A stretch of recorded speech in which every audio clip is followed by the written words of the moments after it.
All right, can I open the meeting, please? Zoning Board of June 4th, 2024. My name is Marty Akins. I'm the chairman. Board members, Ms. Barry, Mr. Chin, Mr. O'Brien, our clerk, Mrs. Griffin, and Commissioner Conlon behind me.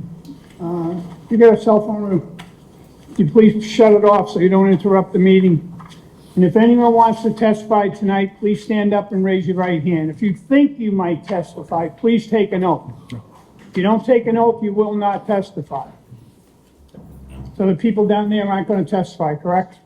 All right, Mr. Chin. Do you swear to tell the truth, the whole truth, and nothing but the truth in the matters now in hearing? I do. Thank you. You may be seated. All right, we only have 4 members, so if you need a variance, you're gonna need 3 out of the 4. 4 out of 4. If you need a finding, you need 3 out of 4. Let's go through the list. Franklin Street. Go forward. Peterson Road. Go for it. Go forward. 38 Parkhurst. Go forward, or you want to wait for 5? Go forward. 78 Bellevue. 78 Bellevue. Go for it. Go forward. 15 Albany. Go for it. Go forward. Huh? Summit. 16, 192 Summit. I know. Okay. No, that's the old one we have, not the new one. It's, Lee Street. Lee Street. Go forward. All right. And 192 Summit. What the hell is that? What I missed? Oh, Mr. Phil. 192 Summit. Okay.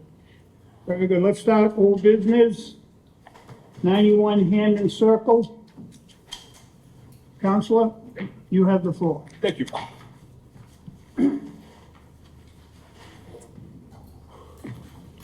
Good evening, Mr. Chair, members of the board. My name is Patrick Foley, business address 255 Willard Street, and I'm the attorney for the project here tonight. I'm also joined here by our architect as well. We presented 91 Hamden Circle about 6 weeks ago. And just to recap what happened at that meeting, and just recap what we're looking to do. 91 Hamden Circle is a single-family home right now. It's on 6,969 square feet. We came here seeking to change the single-family to a two-family. The lot size on this street is a lot bigger than all the other houses on this street, including, a 4-family that's on 5,247 square feet, and there's multiple 2 and 3 families that are on sub 5,000 square foot lots. So when we came up here, we were seeking to change this, like I said, change the single family into a 2-family. There was some feedback from the board about, the structure of how our 2-family was set up. They didn't like the breezeway that we had. And so they gave us 2 suggestions. Suggestion number 1 was remove the breezeway, and come back with a traditional, 2-family home, or we could subdivide it and put an additional single-family home, on the lot, next to the home. The applicant opted, to create a single-family home on the lot as well. So what he is going to be doing right here is he is going to be seeking to subdivide the property. Parcel A, where the home is now, will be 3,517 square feet. The proposed parcel will be 3,350 square feet. Our architect will just come up here right now just to go over the plans, and just to go over the parking and everything is right now. Thank you, Counselor. Thank you. My name is Paul Lassard. I'm a registered architect working out of Salem, Mass. I'm at 13 Station Road in Salem. And part of the feedback of the committee was that the new home created on the separated lot would look very similar to the existing home. So the features that we have proposed are a hip roof, and there's a dormer on that roof. I'll show you in a few minutes the existing home. 2 centralized windows, similar to the other house, and also a front porch. So,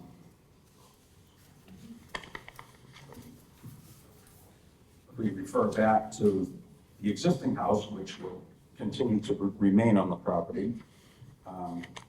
You have a similar affair with a hip-top roof, two centralized windows at the second floor, and a front porch with an offset front door.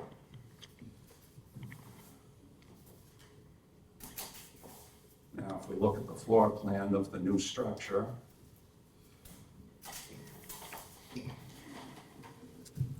that gives you an idea of the elevations all around, if you want to take a quick look at that.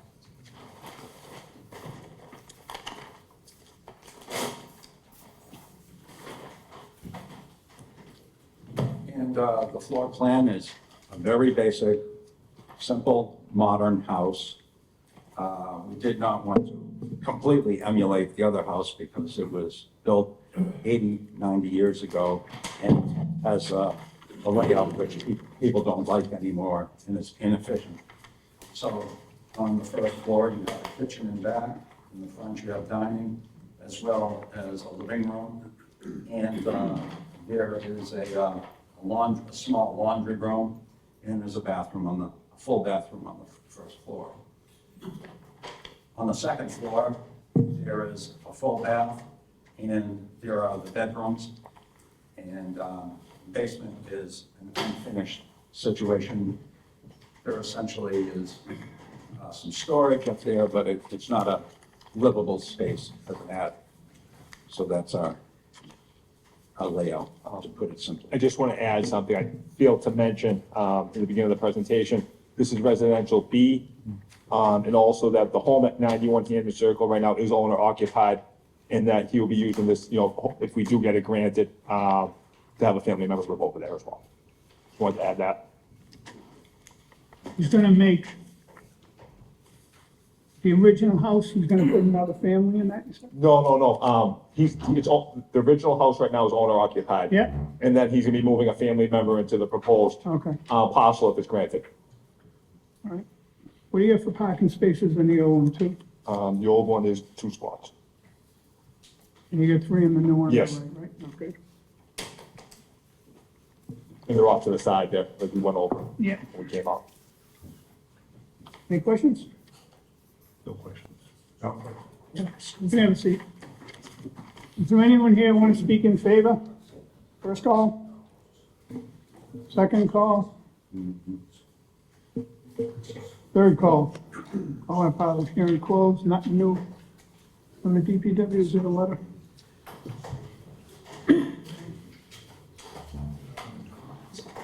Read it the last time.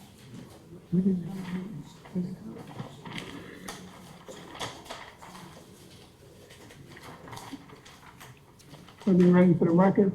Read the whole thing? Please. Okay.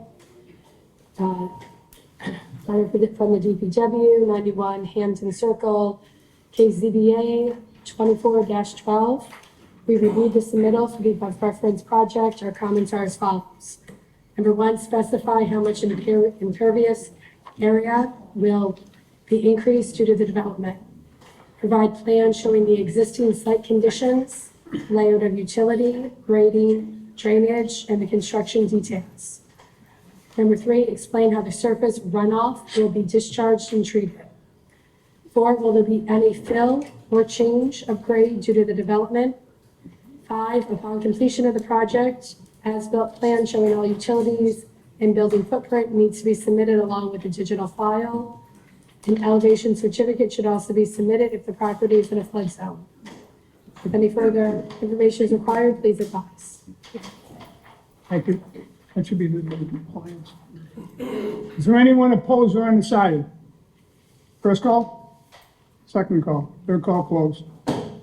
I know, it's kind of tight, but I mean, it does fit in the neighborhood, I guess. I'll be voting in favor. In favor? Number 4. Yeah, I think they complied with what we requested. So. Have a motion, please? Motion to approve? Yep. ZBA 21, no, ZBA, where are we here? First one. 2412. Second. Third. All right, as presented, motion as presented, it's, let me read this. Zoo paying for a variance finding to convert the existing single-family home into a two-family home on the premise of number 91 Hayden Circle. Make a motion made to approve as shown in the plans. Seconded? Second. On the motion, seeing none, all in favor? Aye. Opposed? So moved. Thank you, counsel.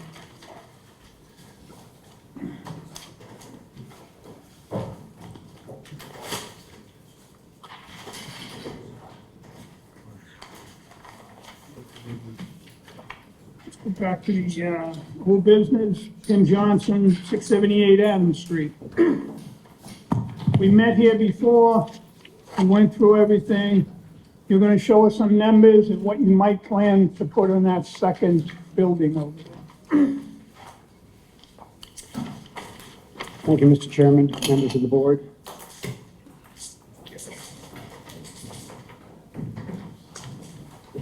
I didn't know you were plugging in tonight, Tim, I'm sorry. There you go. And I took the weight off the cable, so it should work quite well. Thank you, ma'am. Great, great.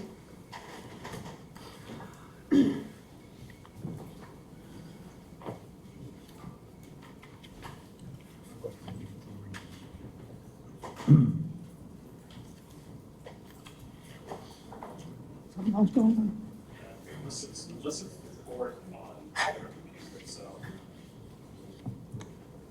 we tried it earlier, three other computers.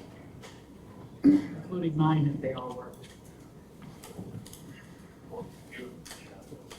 Because it's even flickering on the screen.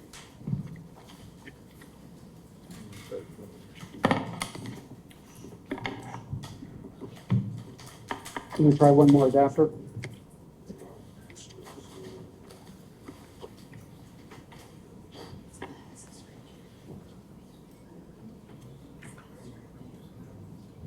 Bravo. Thank you, Mr. Chairman. Members of the board. This is just a quick overview. This site is a 21,398 square foot corner lot on the corner of Adams Street and Stedman Street. There's an existing one-story commercial building. It used to be old 7-Eleven.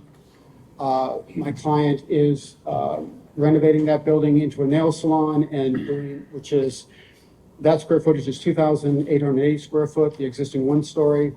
And we're proposing a one-story commercial addition on the southeast corner at 1,778 square feet.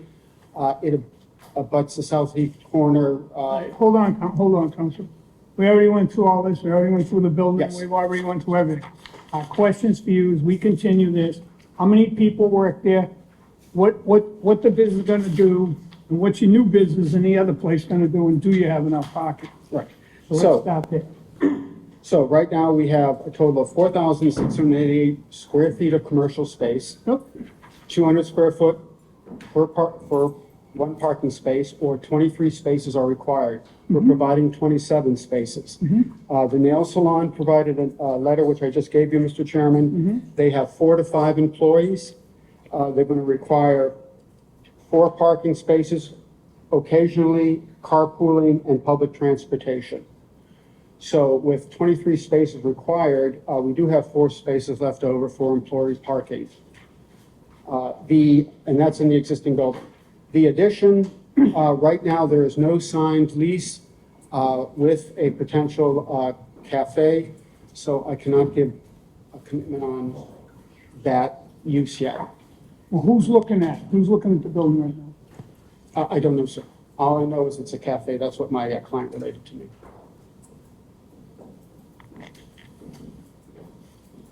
How many seats in that cafe? The number of seats.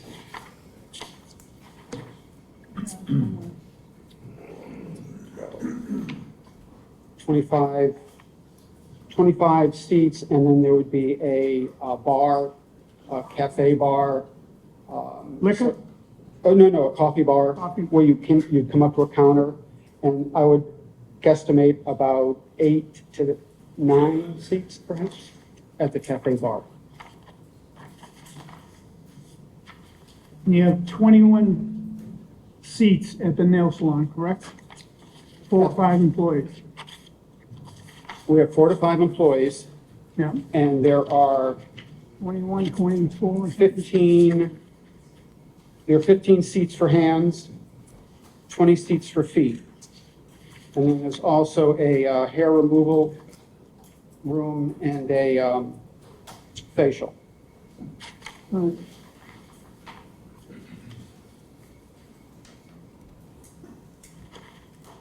Any questions? I'm not familiar with how they evolved through a nail salon with 20 seats and only 5 employees. So that would tell me that if it was maxed out, then one person would be taking care of 5 customers. Ballpark. I do think it's different than that, though. I think they'll do their hair, and then they'll do their nails, and they'll go to different stations with different people. So I would, Maybe the female on the board can tell us. I'm sorry, Tim, can you kindly tell us again how many employees does the nail salon anticipate having when they're at full capacity? 4 to 5 employees maximum, and there are 15 stations for manicures, 20 stations for pedicures. Okay, so it's fair to say they'd be using between 20 and 30 parking spaces at any given time? I don't know how, when one person goes to nail salon, perhaps they go, I know that my wife goes, gets her nails done, and then her feet Sure. done.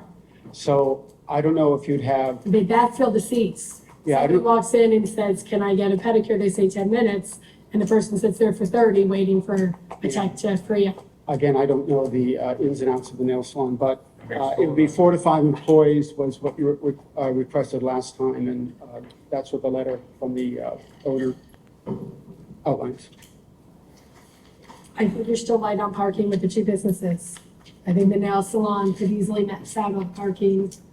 Then you have another proposed business that's yet to be determined, and there's really no additional parking in that area as far as street parking that won't thoroughly disrupt the neighborhood. Or Burger King. I gotta be honest with you, I don't. I looked at some of the larger like nail salons in Oh, the no, city yeah. this past week, and I didn't see a lot of excess, I didn't see a lot of nearly full parking. I don't know how good they are, but, Well, I think it's, busy Saturday, Sunday is very different than a middle of the day at the Tuesday. yeah, I went by one of them Saturday morning, like noon time.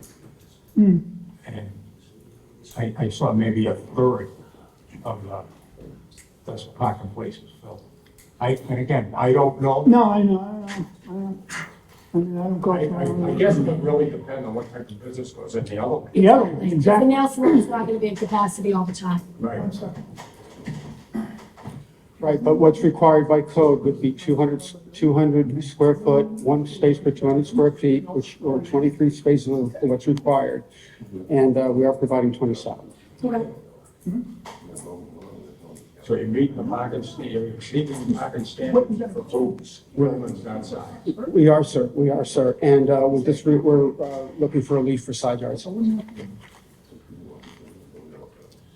we know? We don't know what's gonna be, say a cafe, that's what's looking at it right now, correct? That's the initial discussions my client is having. Again, I don't know where it's gonna go. Where is this going, and when are you gonna know who's gonna be in there? To be honest, sir, Mr. Chairman, I do not know when that other lease will be signed. I know we have. But it's hard for us to sit here as a board to okay a building, we don't know how many people are gonna be working there, how many people are gonna be doing things, what really is gonna happen in this building? Well, we do know there's 1,788 square feet. We're providing the parking required because it is going to be retail. So we do know that. And if this is a cafe, it's usually younger people. Younger people use alternate modes of transportation like Uber, bikes, public transportation. So the parking may not be stressed that much with a younger crowd. If we want, we can put this off till you find out what's going in the other building, so it's up to us to decide that. If you don't feel comfortable. I don't think it's a bad, I think they got plenty of parking for what's gonna happen. It's gonna be a gig at first, I know everyone's gonna go in and check it out. After that, it's gonna be customers that like the people in there, and that's it, it just works sometimes. You know, and a coffee bite, how much is gonna be? I If they're don't know. meeting, if they're meeting the department, the city requirement Right, for buildings of that size, Yeah. regardless of what's in there, then I think that. I know, but we it's still. okay, But I'd like to raise, I want to raise the question, and so I was a little bit more. No, I know, Miss Barry says, like, there's no parking up there, there's no parking, there's nowhere to go. Correct. But once you get in there, you're in and out. I know me, if I go in and saw 25, I wouldn't even, I'd just keep going. Yeah. I wouldn't even think about it, I'd say, I don't care about my appointment, not waiting 2 hours. It's gonna be 2 hours, so I'm out of here. 2 hours. I don't like waiting. 2 hours. No, I'm just saying, because by the time you get in, they're in line, right? In line, everyone's like, she No, I said, agree. 30 minutes. Again, only by the zoning, if the city permits it, and they already granted the Right. permit to the, I know, I gotta say, okay, we don't have to. huh? You don't have to, you can wait till you see what goes in there. And then we can decide. Are they gonna construct while we wait? Probably not. They'll probably wanna know yes or no. I mean, do Oh, we keep- but would we get an answer quick? Maybe something signed faster? Maybe. What if it ain't a cafe? What if something else was in it? So it does twice the traffic that we think. Yeah. The only one that's gonna be hurt is the nail salon, probably.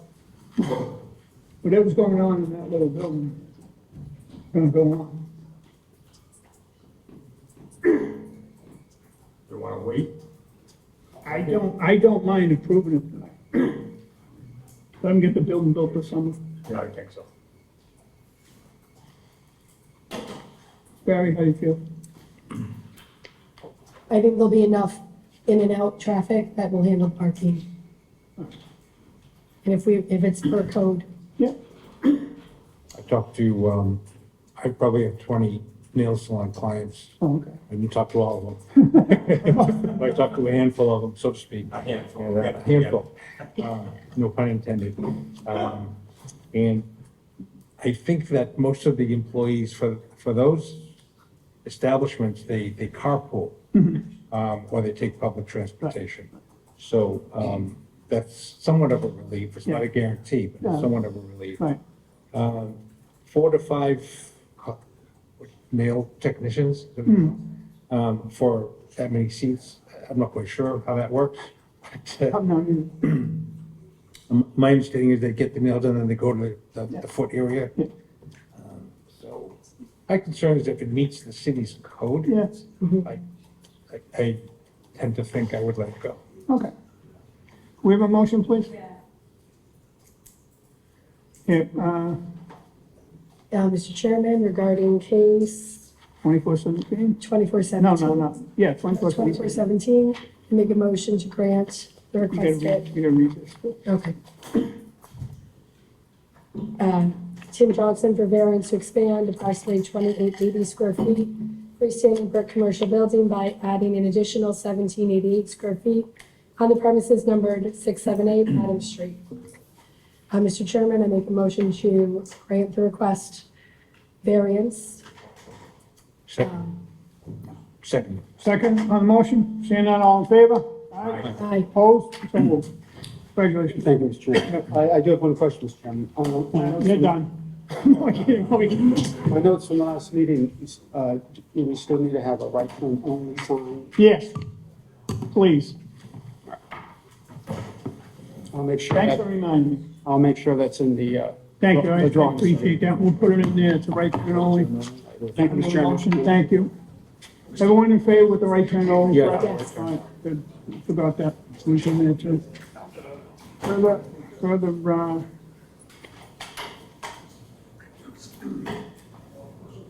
ZBA, under new business, ZBA 21, I'm on the right one, yeah, 2421, Patrick Foley for variance finding to subdivide the parcel containing a two-family dwelling and erect a single-family dwelling And a second parcel leaving the original dwelling undisturbed on the premise number 265 Franklin Street. Mr. Chairman, our architect, Stephanie Graphics, you could put us to the back of the agenda if you like.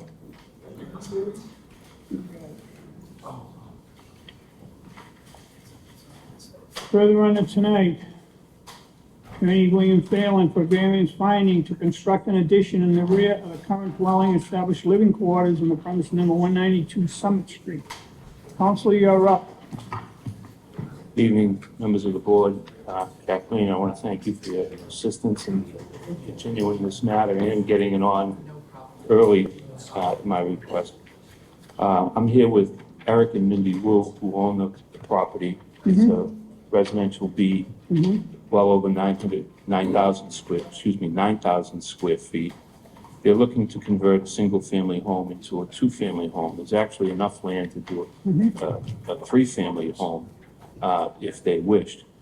They intend to live in the new structure and have their parents live in the existing structure once it's completed. Essentially, the only relief necessary is the floor area ratio. It exceeds just a little bit. It's 0.4 per statute, and I think that the two structures combined, along with the breezeway connecting the two structures, to make it safe for their two children who attend the Wallaston School to go back and forth from their grandparents' home to their own home,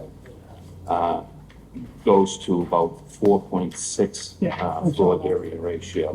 Because it fronts Beale Street as well as Summit, the side yard setback It's is, really another front yard, right? yeah, it's actually a front yard. So, the street itself has multifamilies on it. In fact, right next to it, going up the street is, I think, four families, two four-families, brick four-families.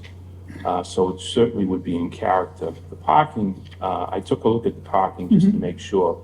I believe 5 parking spaces is required. Yeah. The parking, the driveway is wide enough for 2 cars and actually deep enough for 4 cars. It is. So there's plenty of parking there as well. It just gives an opportunity for these folks to have their parents live in the same dwelling, sort of, and help out with their kids. So What do we'll they be do on when they the find the property. door locked? They'll have a key, I'm sure. They'll have a key up to. Uh-oh. I have no questions. I looked at the plans, I looked at the property, I think it's a good fit myself. No questions. No question. No, not at this time. Not at this time. All right, counsel, you can have a seat. Is there anyone here who wants to speak in favor? First call. Second call. Third call closed. We'll read this into the record, a letter from the DPW. Sure. Regarding 192 Summit Ave, case number ZBA 24-25. We have reviewed the submittal for the above referenced project, and our comments are as follows. Number 1, specify how much impervious area will increase due to the development. Number 2, provide plans showing the existing site conditions, layout of utility, grading, drainage, and construction details. Number 3, upon completion of the project, as-built plans showing all utilities and building footprints needs to be submitted along with a digital file. Further information is required, please advise. Oh, okay. Yeah. Call the part of hearing closed. Is there anyone opposed or undecided? First call? Second call? Third call closed. Yeah, it's gonna fit nice. I like the breezeway myself. I like that whole idea of that. So I'll be voting in favor. In favor. I'm in favor as well. Yeah, likewise. Okay, we need a motion. Yep. Yeah. ZBA 2425, Attorney William Phelan for variance and finding to construct an addition in the rear of the current dwelling, establishing living quarters on the numbered 192 Summit Ave, Quincy. I make a motion to grant the requested variance, subject to the following, or subject to the conditions stated. Second. Second on the motion? Applicant. Seeing none? All in favor? Aye. Aye. Opposed? So moved. Council, you need another set of plans? You're welcome. Thank you. Good night.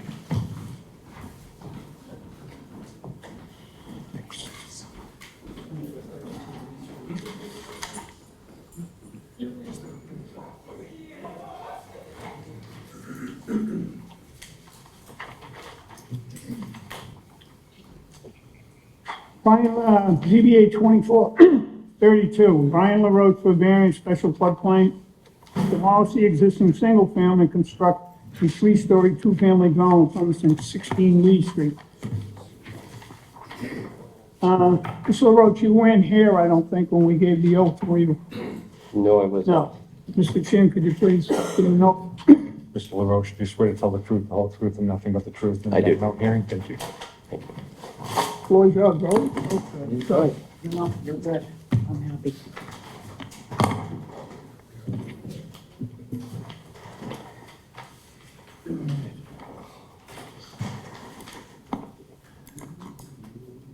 Like the new screen. This is great. You're up. All right. Mr. Chairman, Brian LaRoche, 67 Mears Ave, Quincy. I'm here on behalf of the applicant for 16 Lee Street. And I'll just begin the presentation with a little overview of the location of where the project is, and then I'll get into the specifics. The project is located on a dead-end street, which is Lee Street, which abuts a drainage easement or a sewer embankment for the MWRA here. And it's right off of C Street, with Palmer Street being at the lower left, and then Howe's Neck to the top right. Zooming in a little bit more closer to the site, you can see it's right along the property line with the MWRA.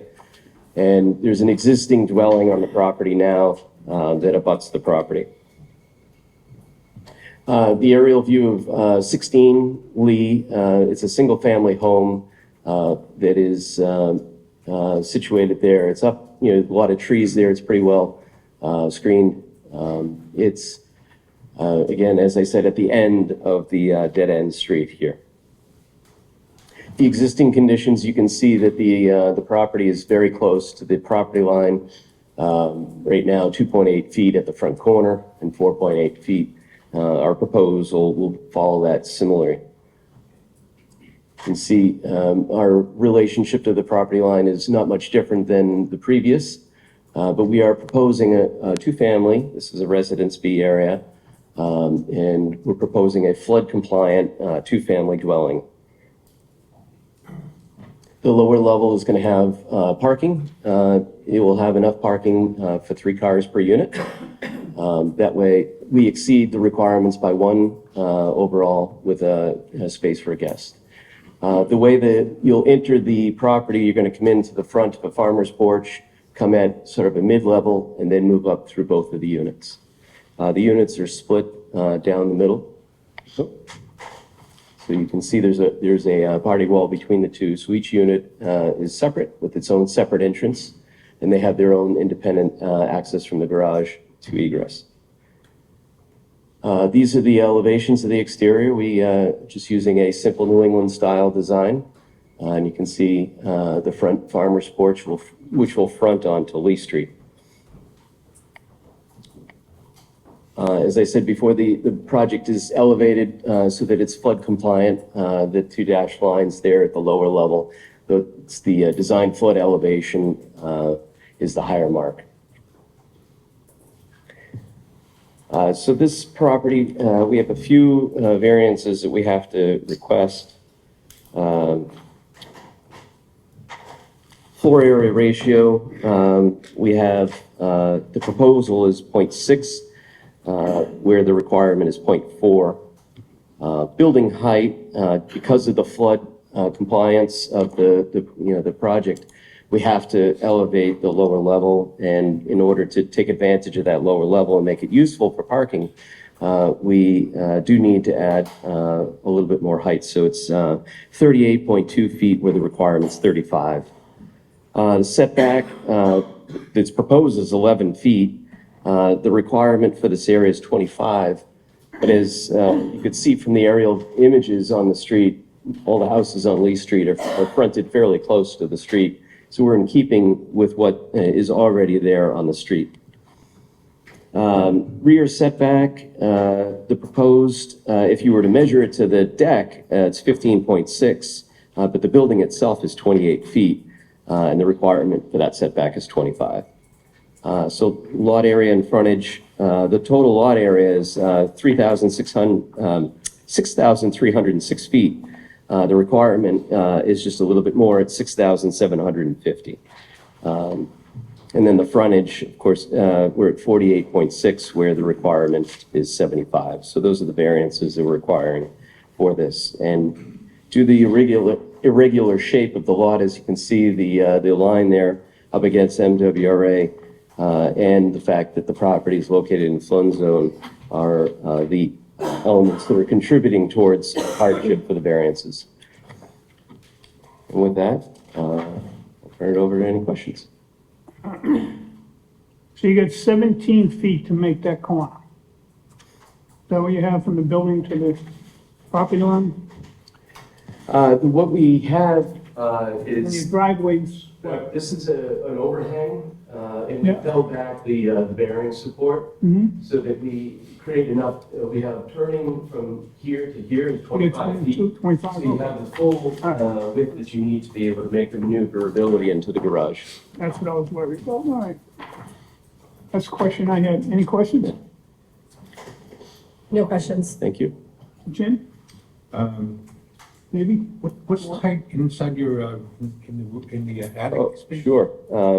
So it's a low pitch. So we're going with, let me just zoom in here.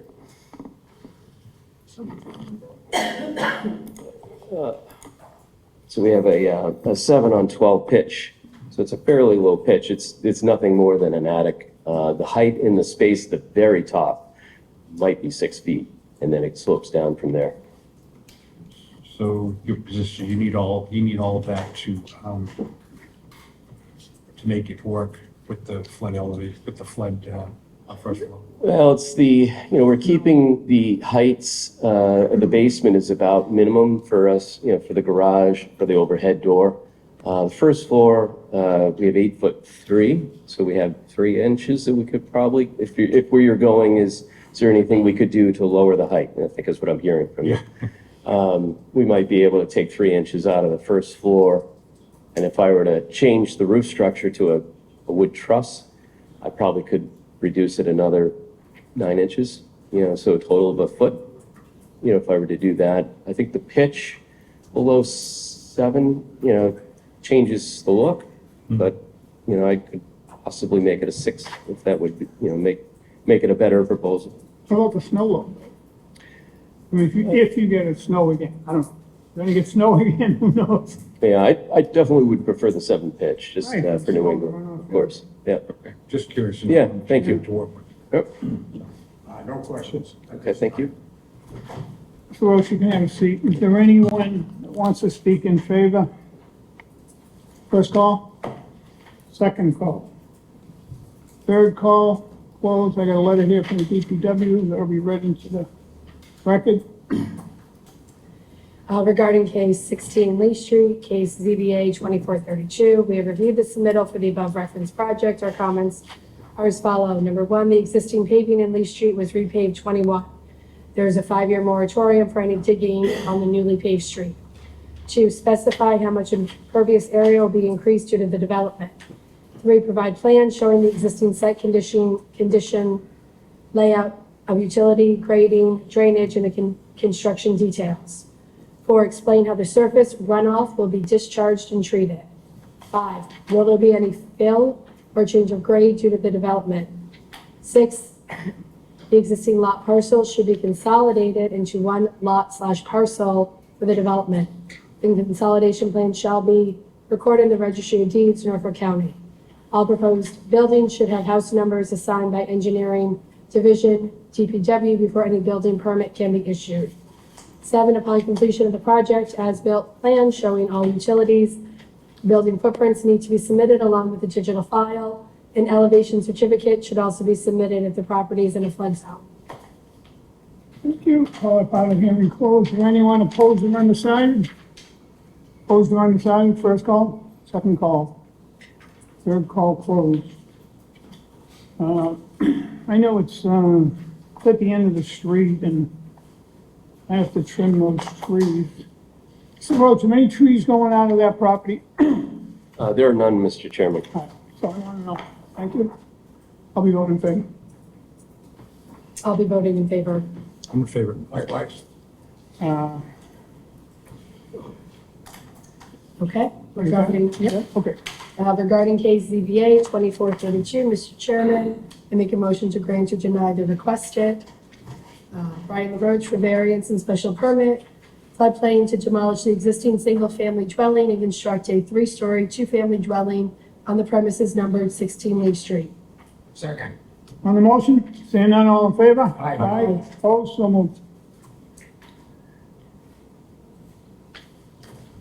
Thank you very much. Yeah. Further on the new business, ZBA 2430 for a Brian LaRoche for variance, special floodplain, combine 3 parcels with common ownership into 2 parcels and erect a single-family home while leaving the existing dwelling undisturbed on the premise of 7 Peterson Road.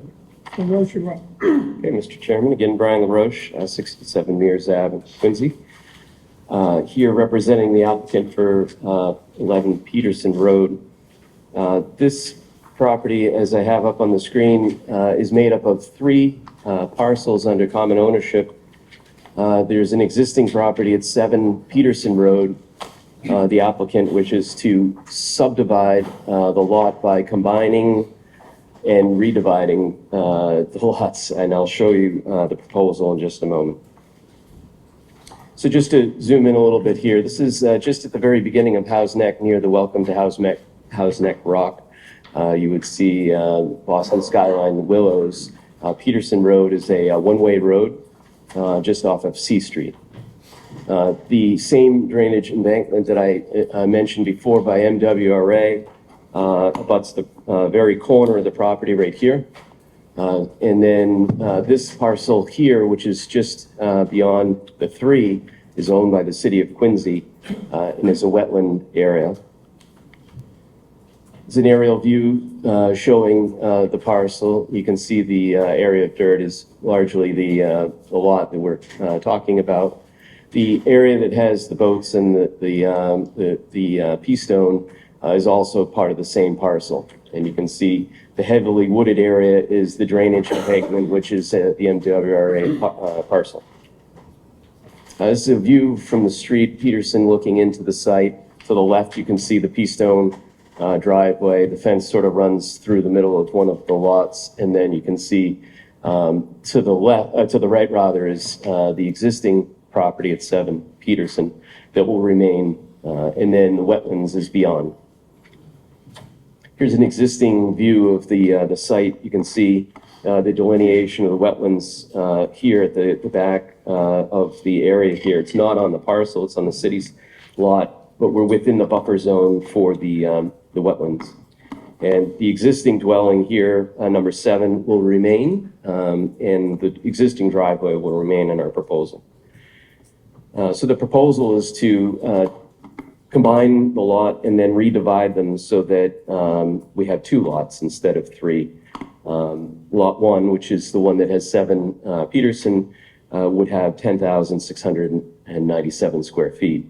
And then Lot 2, which is the one that we're proposing a single-family dwelling on, would have 7,502 square feet.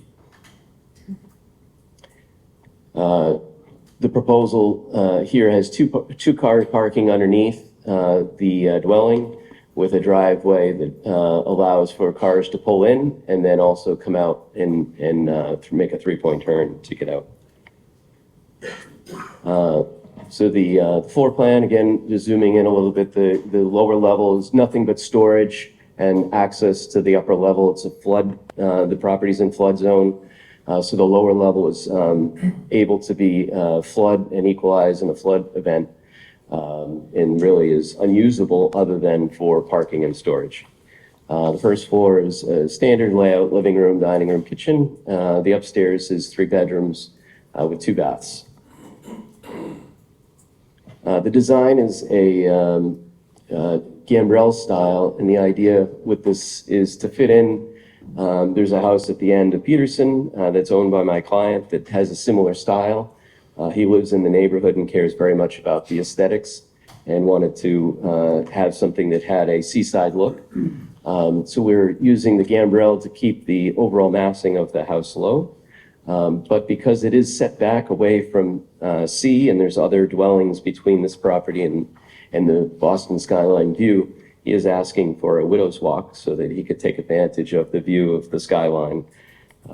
So that's been worked into the design here. How big the widow's walk? The widow's walk, I don't have the exact dimensions here. It's about 8 feet wide and 20 feet long, 24 feet long, excuse me. Is the access to the widow walk via the staircase I see on the second floor? Will that continue straight up? It's going to be an attic pull-down stair. Oh, So okay. it's not, there's not a constructed full stair to it. It's actually going to, from the second floor hallway, which I can show here, just directly below the widow's walk, this access stair will get you to essentially a room underneath the widow's walk, and then from there will be another ship's ladder access to the roof. So Okay. it's quite involved to get to the top. Sure. So the idea is not to drink too much up there to get done. You didn't say it, I was gonna say it. But this is definitely a Nantucket style, where the widow's walk is heavily used in Nantucket. So it definitely has a coastal feel with this style. And again, same flood elevation in this particular location is a little higher because the property sits down a little lower on the site. But it is fully flood compliant, and you can see that the base, the design flood elevation is quite high. So the, let's see, what else did I say about this design? So the lower level basement, the way the grade works is it's highest at Peterson at this point here, and drains towards the wetland. So the lowest basically contour on the site is the same elevation as the lowest level of the basement. So that way we're actually creating more flood storage capability on the site by this area here in the front will actually carve into the hillside. And so we're gonna actually improve the flood storage capability on this property. So not only being flood compliant, we're actually going to make some improvements too. So that's the presentation. Do you have You any got questions? 192 foot square feet upstairs, the fourth floor. And what's the height of those side rails? 4 The feet? rails are 42 inches high. 42, okay. Mhm. All right. So I should sort of list off just for the record of what our request is. We got it. So just briefly, Mr. Chairman, so the following variances are required, front setback. Yep. We have proposed 19 feet to the covered farmer's porch, but to the actual dwelling itself is 29 feet. The requirement's 25. Rear setback is 2.6 feet to the deck. But if you were to measure to the building, the structure itself, it's 18 feet and the requirement's 20. And then, to the rear is just unbuildable land. It's city-owned property that is wetlands. It's not developable. And then the frontage, in our proposal, we felt the way we had divided the lot was the most advantageous to both parcels and to the property here by making them equal frontages at 57.5 feet each. So those are the variances we're asking. And again, due to the irregular shape, the floodplain, and some of the challenges with the wetlands, these are the things that are contributing towards our hardship. And that's all. Thank you, Mr. Chairman. Any questions? I have no questions. My questions are answered. No, no question. No questions. Can I have a seat, Mr. Lodge? Is there anyone who'd like to speak in favor? Come up, name and address.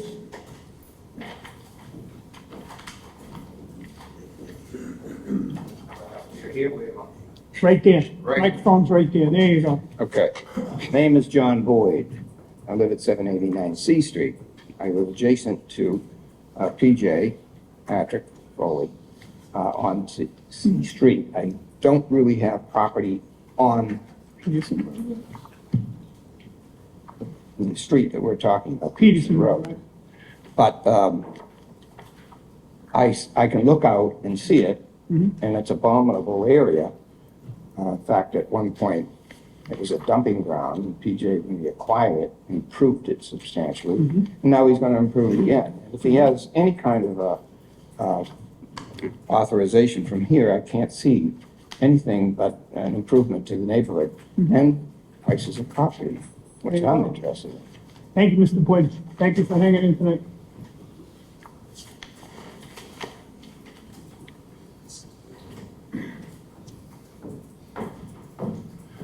My name is Edmund Healy. I live at 46 Middle Street, in Braintree. I own the building at 825 C Street, which is at the corner of Peterson Road. I resided there for several years. And I just want to say, you know, Mr. Foley as a neighbor has been an incredible neighbor, always takes great pride in his property. I think it'll be a big improvement to the neighborhoods. Thank you. Thank you. Thank you for hanging in. Counselor, how are you? And I'm good with 16 Lee, too. Oh, you didn't say nothing. You didn't speak up. I gave you the Dave- chance. Anyone else? Dave McCarthy, Ward 1 Council, 48 Whitney Road. I'm in favor of the project that PJ Foley's putting together. To reiterate what the gentleman just said, the last two, a great neighbor, a great improvement to Peterson Road, and if anybody's gonna take care and pay attention to the marshland, There you go. it's gonna be PJ Foley, so, no concerns here. Thank you. And Peterson Road? And Peterson. And Peterson Road, you all that mouse back there? So you're in favor of 16 Lee Street too, I understand? Yes. Thank you, Counselor. Good evening. Sean Nguyen.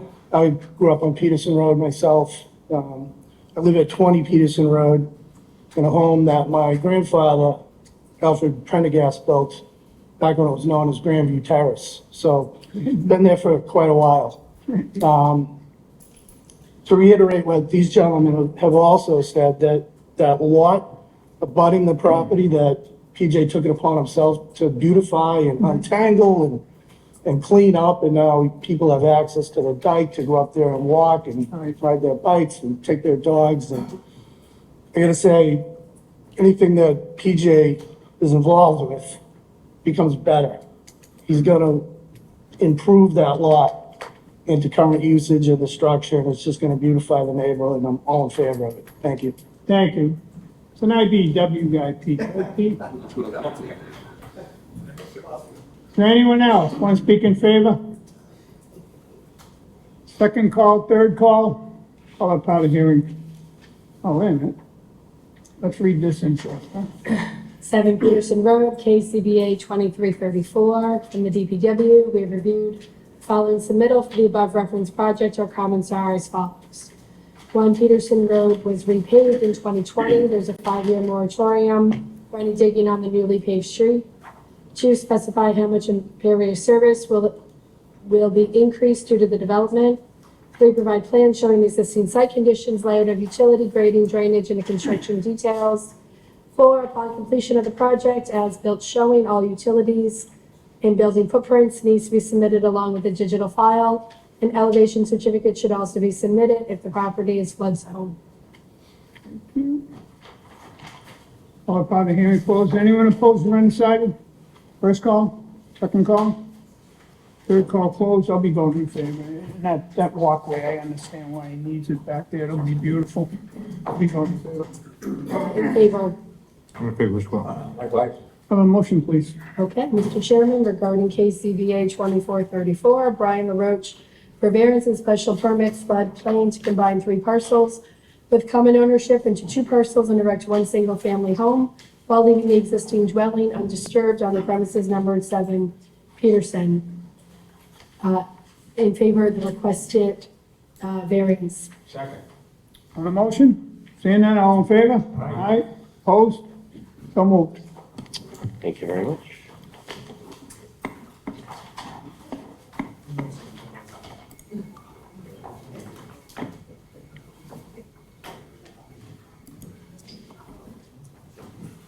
go back to, you ready? 265 Franklin Street. I just can't see his figures ticking. ZBA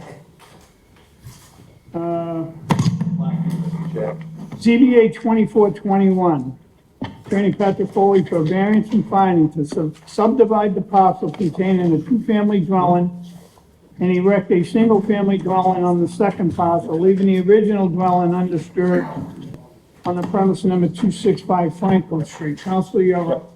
Good evening, Mr. Chair, members of the board. My name is Patrick Foley with a business address at 265 Willard Street, and I'm the attorney for the project here tonight.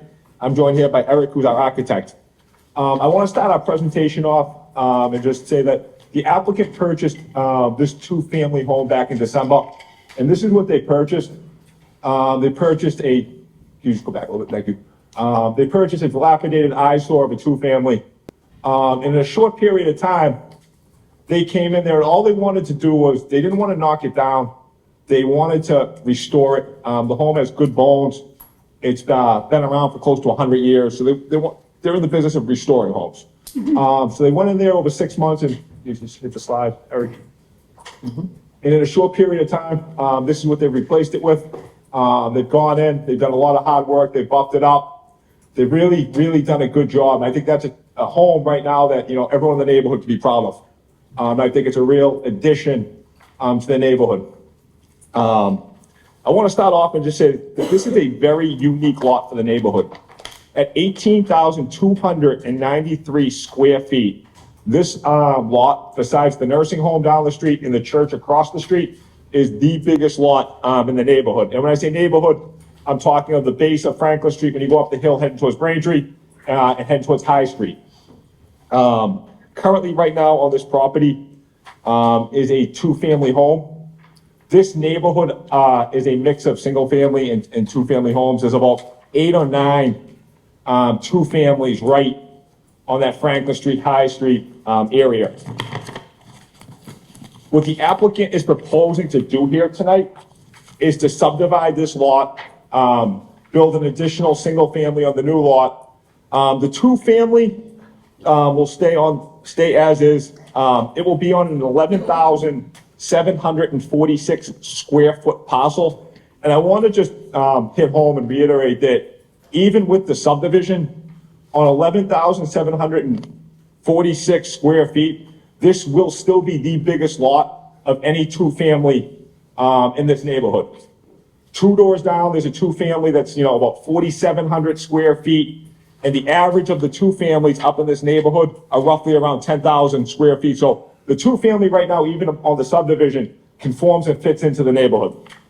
The proposed single-family will be 6,300 square feet. This lot will need a variance for lot size, but I also want to reiterate that this does fit into the character of the neighborhood. There's a number of single-family homes on High Street that are between 4,700 and 7,000 square feet. And again, I missed it there in the beginning. I just also want to mention that this lot is actually bigger also than the 4 single-family homes that were built on Patriot Way that are 5 to 6 bedroom homes as well, the single-family homes there. I also think that's very important to mention right now. There's a shortage of housing. I think we all see what's happening right now is an inventory problem that's driving up the prices. This board does a great job of approving great projects for the city, but not everybody wants to live in a condo building. Not everybody can afford to live in a 5, 6 bedroom single family on Patriot Way. There's a severe need for houses like this right now. A 3-bedroom starter home for a family looking to start out. Maybe somebody that grew up in the city that wants to stay in the city. Maybe somebody that works as a teacher or a nurse that wants to stay in the city. Like I said, there is a severe need for houses like this right now. So the proposed home, yeah, it's going to be just go to the layout. Thanks. It's going to be a 3-bedroom home. On the upstairs, there'll be 2 bedrooms there. The 3rd bedroom, it's a hybrid right now. It can either be an office or a bedroom. It depends on what the occupant wants to do with it. The first floor, it's a traditional first floor where you have, a kitchen, living room, dining room. We have a finished basement down there as well. Outside driveway for 2 cars to park as well. And there's our parking right there. And Eric, is there anything you want to add about the building layout? No, the other thing I would mention is that we've worked to reflect the kind of gabled nature, the small house feel of the buildings on this street. Yep. I also want to add to, recently, the applicant has been pretty active walking around the neighborhood, trying to talk to all the neighbors as well. He had a conversation with his direct abutter. I talked to the woman out front tonight, and she had concerns about her sunlight. And we obviously want to be good neighbors, and we want to work with her as well. So we agreed with her to, we're going to lower it from 2.5 stories to 2 stories. We're also going to push the building back 5 feet, because we do have some room in the back to work with. She was concerned about her sunlight, so by dropping it 1/2 story and pushing it back 5 feet, that's something that I think that, we all feel will help her with her concerns about the sunlight as well. I know they also had some concerns about how the building looked. So we're gonna do some changes, a little more detail on the roof line and some cedar shingles on it as well, to try to give it more of that neighborhood feel, to fit on those houses a little more on High Street as well. Eric, could you talk about one of the changes? Yeah, so they're highlighted on this plan here. We've moved the house back 5 feet. We still have a 29-foot 6-inch distance between the pinch point and the rear property line. And that's with the two-car parking up in front here. And then in addition, we took that previous design, stepped it down to be a 2-story building, but also made it a little bit more of a craftsman style. So added some detail to some of the windows and added some details to some of the cornice lines in order to make it, again, feel more like it fits in, more like it is a crafted member of the community. You got a big giant tree there? Yes, and we're gonna preserve the tree. You're gonna be able to save it? Yes. Yeah, by keeping the driveway kind of here, we should be able to keep the tree, which is located right in. Right there in the front, in the middle. Yeah. That was one of the biggest. That's huge. That was actually one of his biggest They concerns have to right be there. 150 years old, my God, it's huge. The 2 families that's been there 100 years, the tree's 150, that was actually one of his biggest The concerns. house beside it, really gorgeous. That's really, the one that's to the right of it. Beautiful one. That was the woman's house, worried about it. I was looking for the same thing. I went up, because I'm saying if that tree ever came down, that would be brutal. Good. So with that, moving that back, does that still give you 4 parking spaces now, maybe? Well, Move that a little bit? we It looks have- like you almost got 4 now. Yeah, we have basically 2 parking spaces in an event where people were having guests over. A car could be parked in tandem behind each space. Right. So yeah, we could, Get cars off the road, people yeah, come over. we could keep the cars. You'd make it another couple feet longer or something, that'd be great. Yeah. Yeah. Do you have a rendering that shows, I'm struggling understanding how the existing house with the, Yeah. do you have a rendering The showing the renderings existing that- house? So the rendering, this is No, the. sorry, not a rendering, a site plan. What's the distance between the existing house and the proposed house? Yeah, I got it right away. The picture would be great. You could go back to that rendering. Sure.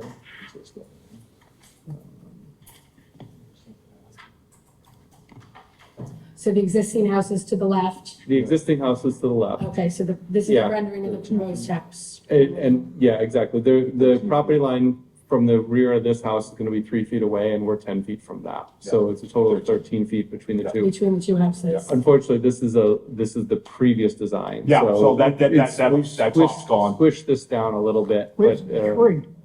What? Where's the tree? The tree would be, No, the tree would be right in front of that house.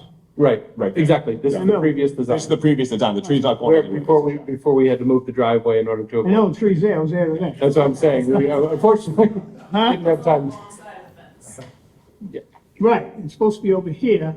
Right, the That driveway, little teeny thing is probably like 500 feet tall, that little teeny tree. we're gonna, exactly. It's unfortunately an outdated rendering because of the concerns about the tree and the height. I just want to reiterate, Between 1990. I just want to reiterate too that, again, I have to talk to the abutter, that top's coming down and we're pushing it back to help with the sunlight. Yet, back to the rendering, what you're proposing though would have a driveway directly in front of the house. Yeah, So you wouldn't have the street view that you showed in that rendering? No, exactly.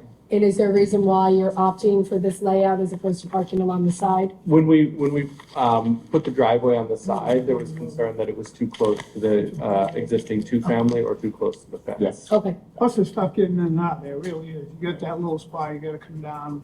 Mhm. So if you tandem parked everywhere, that could be tough. Okay. Right. Thank you. Question, is there a reason why you wouldn't make the new lot conform to the lot size since you have so much? They tried to do we did try to do a design like it, and the way it came out, the building was awful looking. It would have looked terrible in the neighborhood. Like 13 feet wide. Yeah. I mean, it could fit all the other things, but it would be a 13-foot wide building. Yeah. And the existing home is right in the middle of this Yeah. 18,000 square foot lot. So you don't have enough from the 18,000 to make a conforming lot for the new house? The way we had it drawn up, we did give a good faith effort at it, and it, Russell, it looked awful. And we just figured it'd be better off to fit into the neighborhood, try to get a variance to the lot size. We looked at the lot sizes of the other single families in that neighborhood and saw that it was confirmed, and because we did have lot sizes that were between, 4,700 and 7,000, so we did fit to that neighborhood, and to make it look like it belongs to the neighborhood. No questions at this time. Yep. You can have a seat. Is there anyone wants to speak in favor?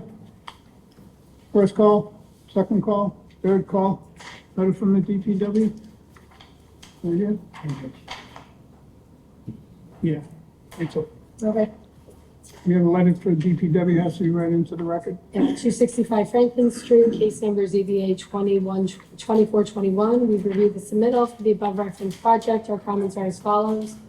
1, specify how much impervious area will be increased due to the development. 2, provide plans showing the existing site condition, layout of utility, grading, drainage, and the construction details. 3, upon completion of the project, as built showing all utilities and building footprints need to be submitted along with the digital file. Thank you, it's all I found here, we closed. Is there anyone opposed or undecided? Step forward, state your name and address for the record, please.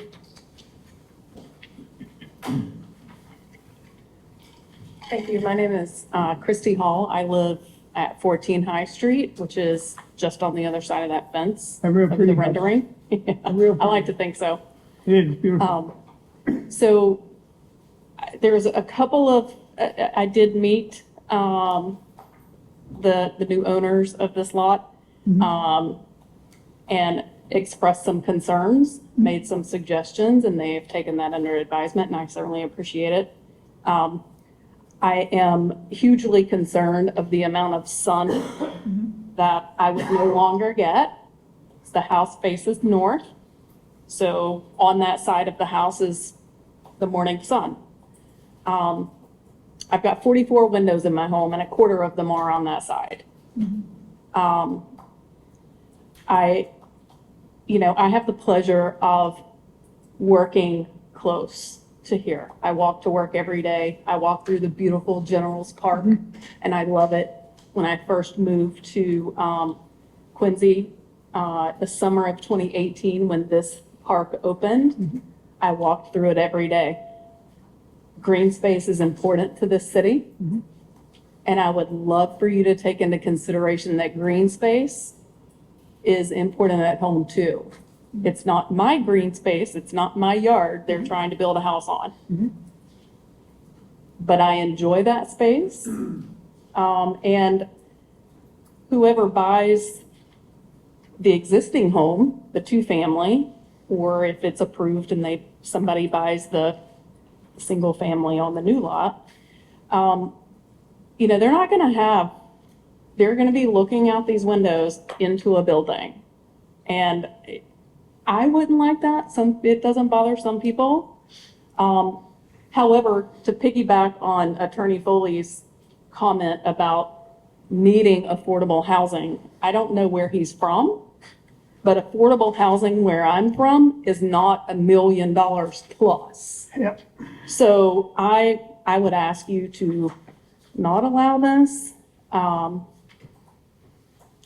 those reasons. Light is very important to me. I sit in the office for 8 hours a day or more, and I look at those new condos on the other side of the street on Hancock Street. And it's great while I'm at work. I don't want to see the same thing at home. So I would ask you that you, And not approve it. sadly, the law hasn't caught up here. It's caught up in other states. You have a right to light, and you have a right not to build because of light. But we haven't got there yet, which is a shame. It's sad. That's sad. I would like you to take it into consideration because right now, I'm the only owner of the home, that's directly affected by it. I'm not gonna give anybody a hard time. I'm not gonna be a problem, but, I needed to come and express my concerns and, that kind of thing. So I love living here. I walk to work. I do use public transit and I love walking through the parks. I like walking through the neighborhood and not feeling like I'm in Charlestown. Right. So, I get it. and that's it. Thank you for your time. Is there anyone else opposed on the side? Step up, name and address for the record, please.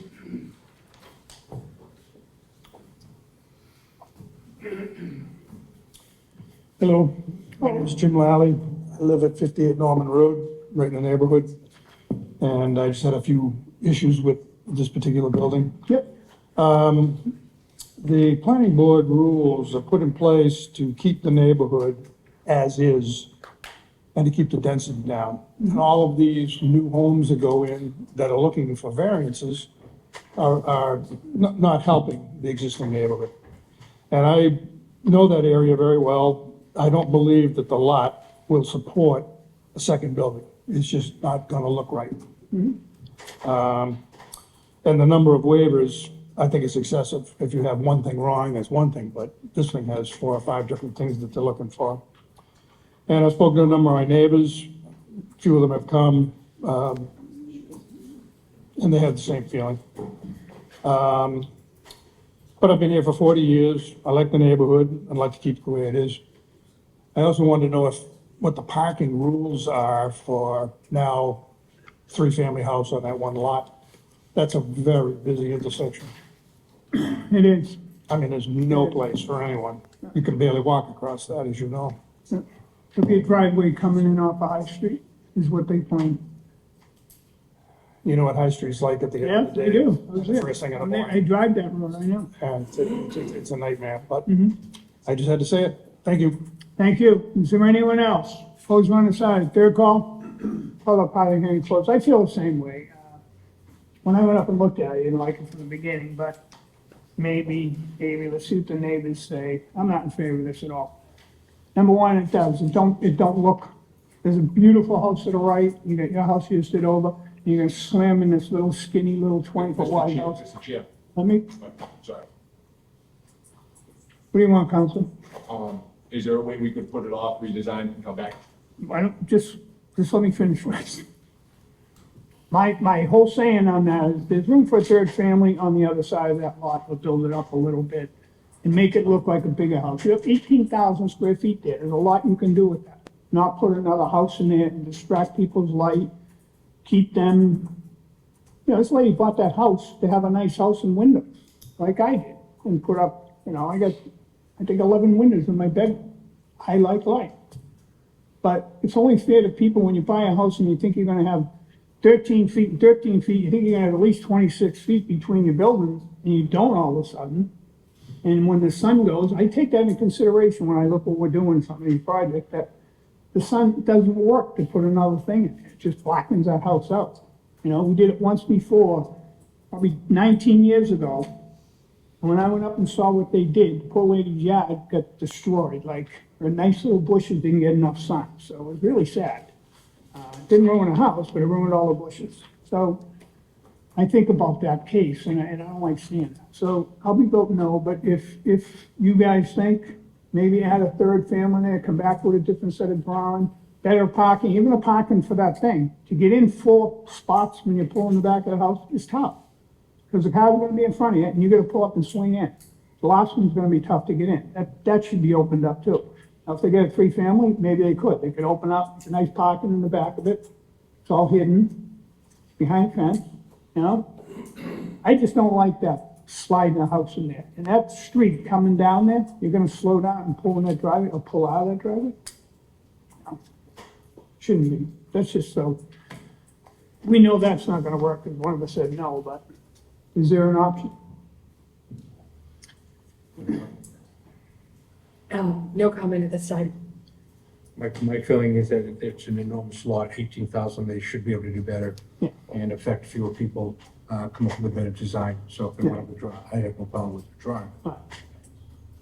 Yeah, again, it doesn't matter how we, you know, Well, the vote wouldn't be no, we could continue this, get a new set of drawings, I'm put sure it he's out. gonna withdraw, right?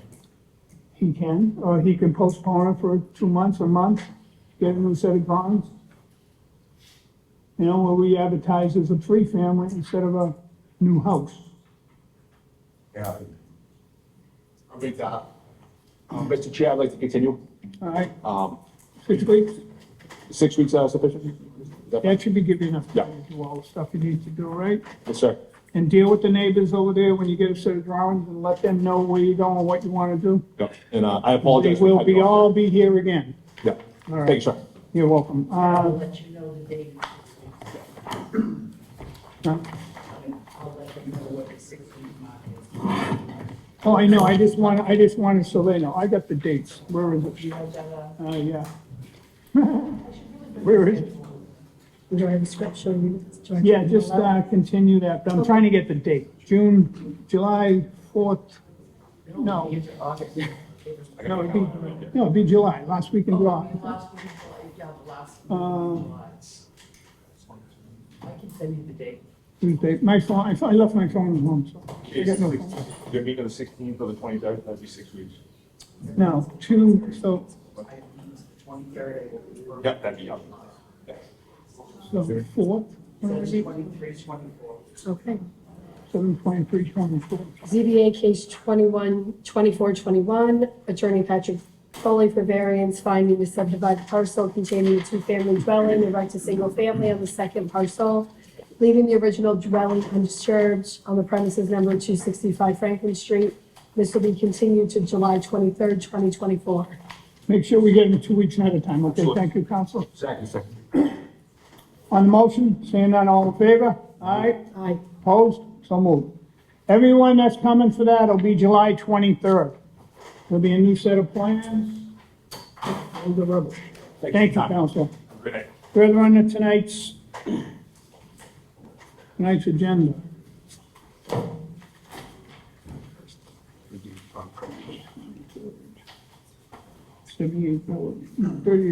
ZBA 2435, Brian LaRoche variance, special floodplain to demolish the existing single-family structure and replace it with a flood-compliant, single-family dwelling, 38 Parker Street.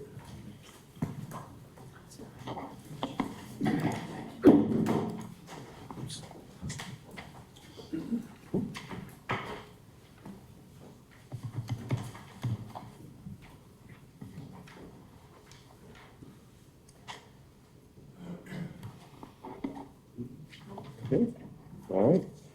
Mr. Chairman, Brian LaRoche, 67 Mears Ave in Quincy. I'm here tonight on behalf of the applicant for 38 Parker Street to present their proposal.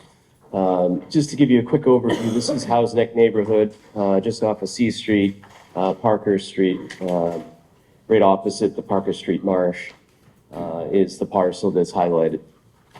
If you were to zoom in, you would see this lot is irregularly shaped. It's steeply sloping too. There's about 20 feet of grade change from the street up to the rear. There's a property that's behind that's has no frontage and uses an access easement to gain access to their property in the rear. This project was actually before you in 2022. At the time, our proposal, which was approved by the board, was to expand this existing house. This house, we were going to put an addition here with a small connector and a two-story addition with a garage under. The challenge we have is because the property is in flood zone, the existing house would have needed to come up to flood compliance because of the substantial renovation. And by the time the client would have filled the basement, replaced their heating system, elevated their electric, replaced the windows, insulated, and replaced the roof, they would have had a new house anyways. So he decided that it was better for him to start over. He didn't really like the existing house anyway, so he's actually happier with our proposal. So hindsight's 20/20 for us. Wish we had figured this out before. So with the new proposal, we can actually make some improvements to the property that will better our proposal from before. The existing dwelling would have stayed in the previous proposal, but now we're able to pull away from the rear and the right property line, which will help the property as well. And so we're proposing a 22,000 square foot dwelling on the lot. It's going to have 3 bedrooms. The lower level, because it's in flood, is unusable. It's nothing more than storage and garage. There's no living space at the lower level, so it's really two levels of living. The first floor is an open plan. Excuse me, I misspoke. 4 bedrooms. We did put another bedroom on the first floor, but it's 2,200 square feet. And then the floodplain, comes in through the lower level and so forth. But because of the grade change, in terms of height, as you measure it from the average grade plane, we're not too tall. So here are the views of the elevations. The top right is the front elevation.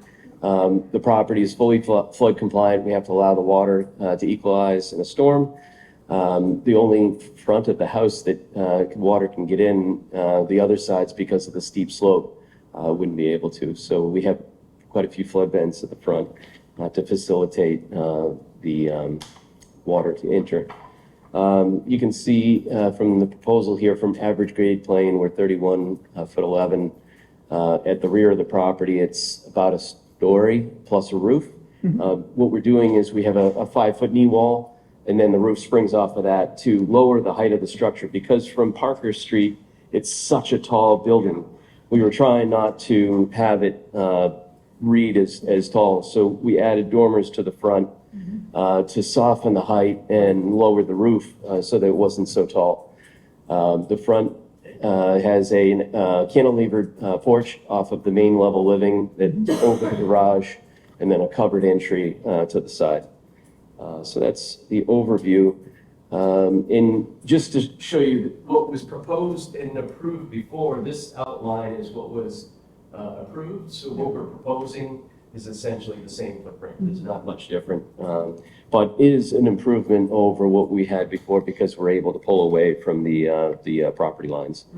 So we have a few variances that we are requesting with this proposal.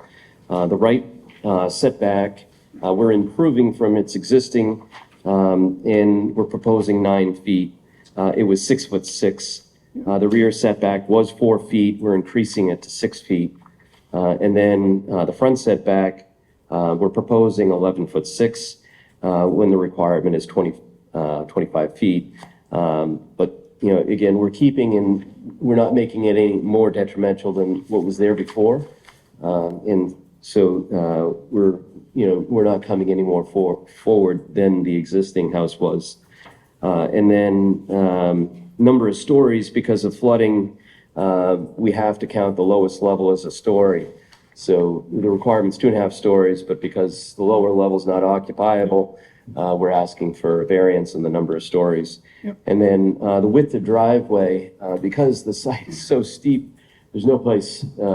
House Neck, we all have boats. They park across the street from that house. Yeah, well, that's what happens now, but by having a 2-car garage under a driveway and some space, we're able to get everything off the street. So I think this is an improvement to the neighborhood, but we are asking for a variance on the paved area in the front for the driveway. The driveway. So that's our presentation. If you have any questions, I'm happy to answer. So what's the width of that, 22 or something? Drive. Yeah, let me open the drawings, it's easier to see.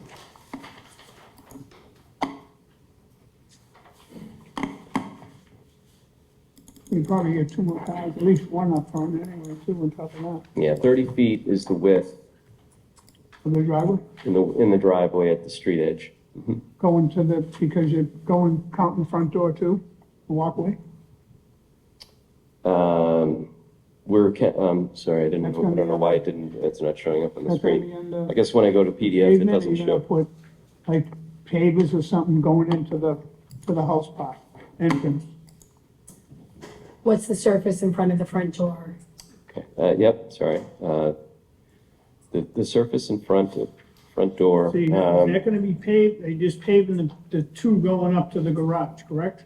We're paving the area. So the paved area this is 30 feet from here to here. Okay. And then there is a walkway, we didn't call it material.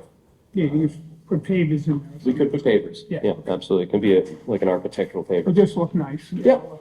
Yep. All right, I'm all set with that. Anything else? Questions?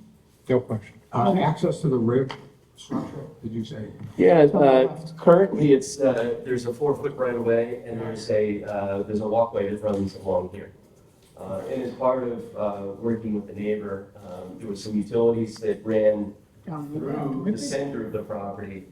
So they've created a utility easement here to allow for sewer, I think electric runs on this side.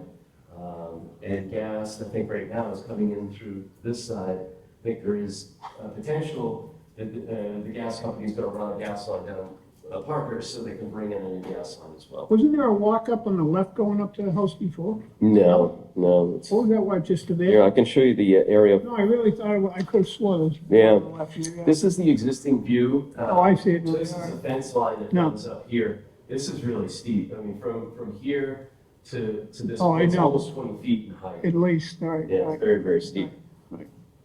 There's no vehicle access to the back lot, right? Not at all, no. There's so much elevation change Almost now. land frozen. Yeah, Thank you. sure. You can have a seat, Mr. Roach. Is there anyone here that want to speak in favor? First call, second call, third call closed. We have a letter from DPW we're going to read into. Yeah. 38 Parker Street, case number ZBA 2435. We reviewed the submittal for the above referenced project and our comments are as follows. 1, submit details of the proposed utilities for review prior to issuance of building permit. Number 2, upon completion of the project, as-built plan showing all utilities. Building footprints need to be submitted along with the digital file. An elevation certificate should also be submitted if the property is in the flood zone. Thank you. Public hearing closed. Anyone opposed or undecided? First call, second call, Counselor? You can tell me you're in favor of this too, aren't you? With all the other ones. Dave McCarthy, 48 Whitney Road, Ward 1 Counselor, definitely in support of this project. I know that they've had their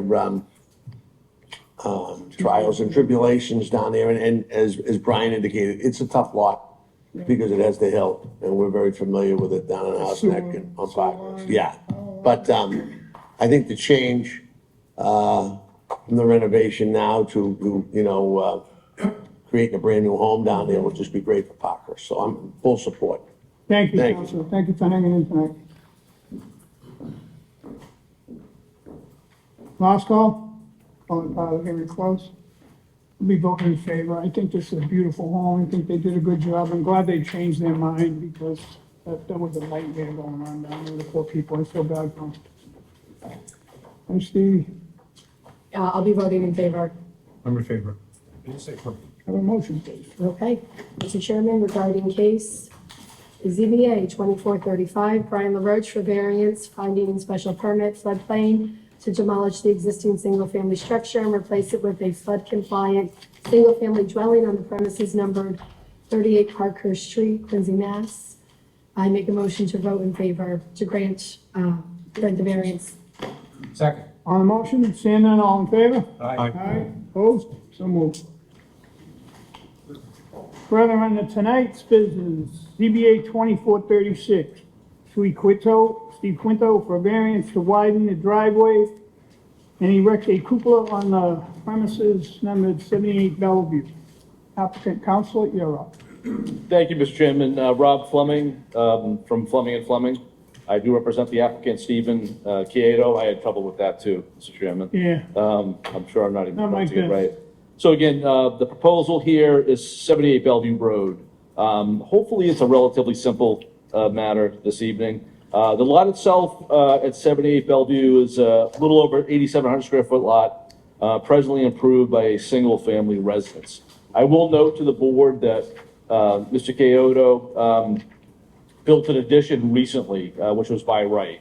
If you look at your front elevation, it would extend off the right wall of the existing home along Bellevue Ave. That particular addition that he built accommodated a 3-car garage and additional living space on the second floor area.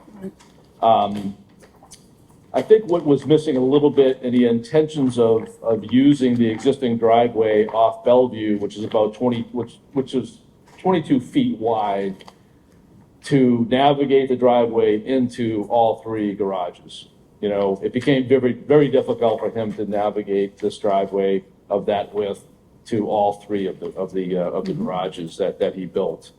So part of the request this evening is to extend the curb cut on Bellevue, I think from 22 feet to 32 feet. That will improve navigating the driveway to and from the garages that they recently constructed.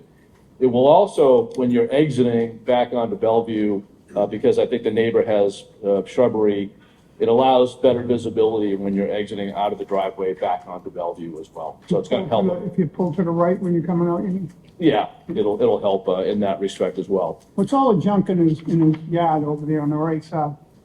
I'm sorry? What's all the junk on the right side of the building? I know it went through recent construction, so I don't know if it's part of that construction I don't know. materials potentially. I didn't visit the home, so I don't know, but I was just wondering why it's still there. okay. I know he built a beautiful addition, so Gorgeous. I'm sure that will be cleaned up as well. And then the tree. Who cut down that tree that wasn't there? That was a rotted tree. Who and that cut it was- down? That was cut down by the city.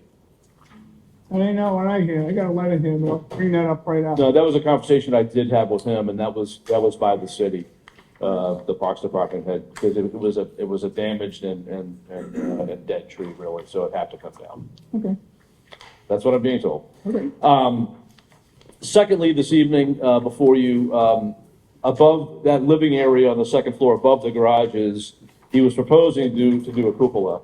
And as this board knows, the sizes of these things, shed dormers, gable dormers, the width of these things can create a story in any home.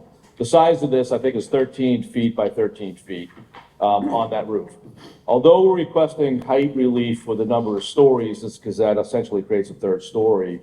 It is still below the 35 feet that is permitted, so it is still below. And I think what that allows is of an area just to, as we all would love to enjoy the water views, you know, and that's the only part of the home that he's able to do that. So that's before this board this evening as well. So obviously variances are being requested for the curb cut for width of that existing driveway. It's a driveway that he was able to pave completely already, so it's actually paved already, but he just needs that curb cut. And the second is a variance, you know, for the proposed cupola, which looks beautiful as well. I did reach out to Councilor Harris. I did not hear back from him. I didn't hear from any neighbors with any questions or concerns either during this. So, but Mr. Chiedo wanted to be here this evening. He had unexpected surgery and was not able to come this evening. Any questions for? I have some here that I don't know what this is. This is like a pose. Okay, these are posts, so we'll get to that other one. Do you have a letter for the tree? No. Tree board. This is from the tree warden, okay. I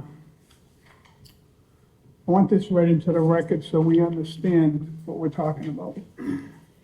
variance 78 Bellevue Road, Quincy, Mass. From Dan Cathart, D. Cathart, Quincy, at quincymass.gov, to Kathleen Griffin. Hi Kathleen, I noticed that 78 Bellevue Road, Quincy is on the agenda for the variance to widen their driveway. This resident unlawfully removed a mature, healthy, city-owned tree in front of his house to accommodate this new driveway. He expanded his garage while the tree was there and then asked repeatedly for permission to remove the tree, but was denied.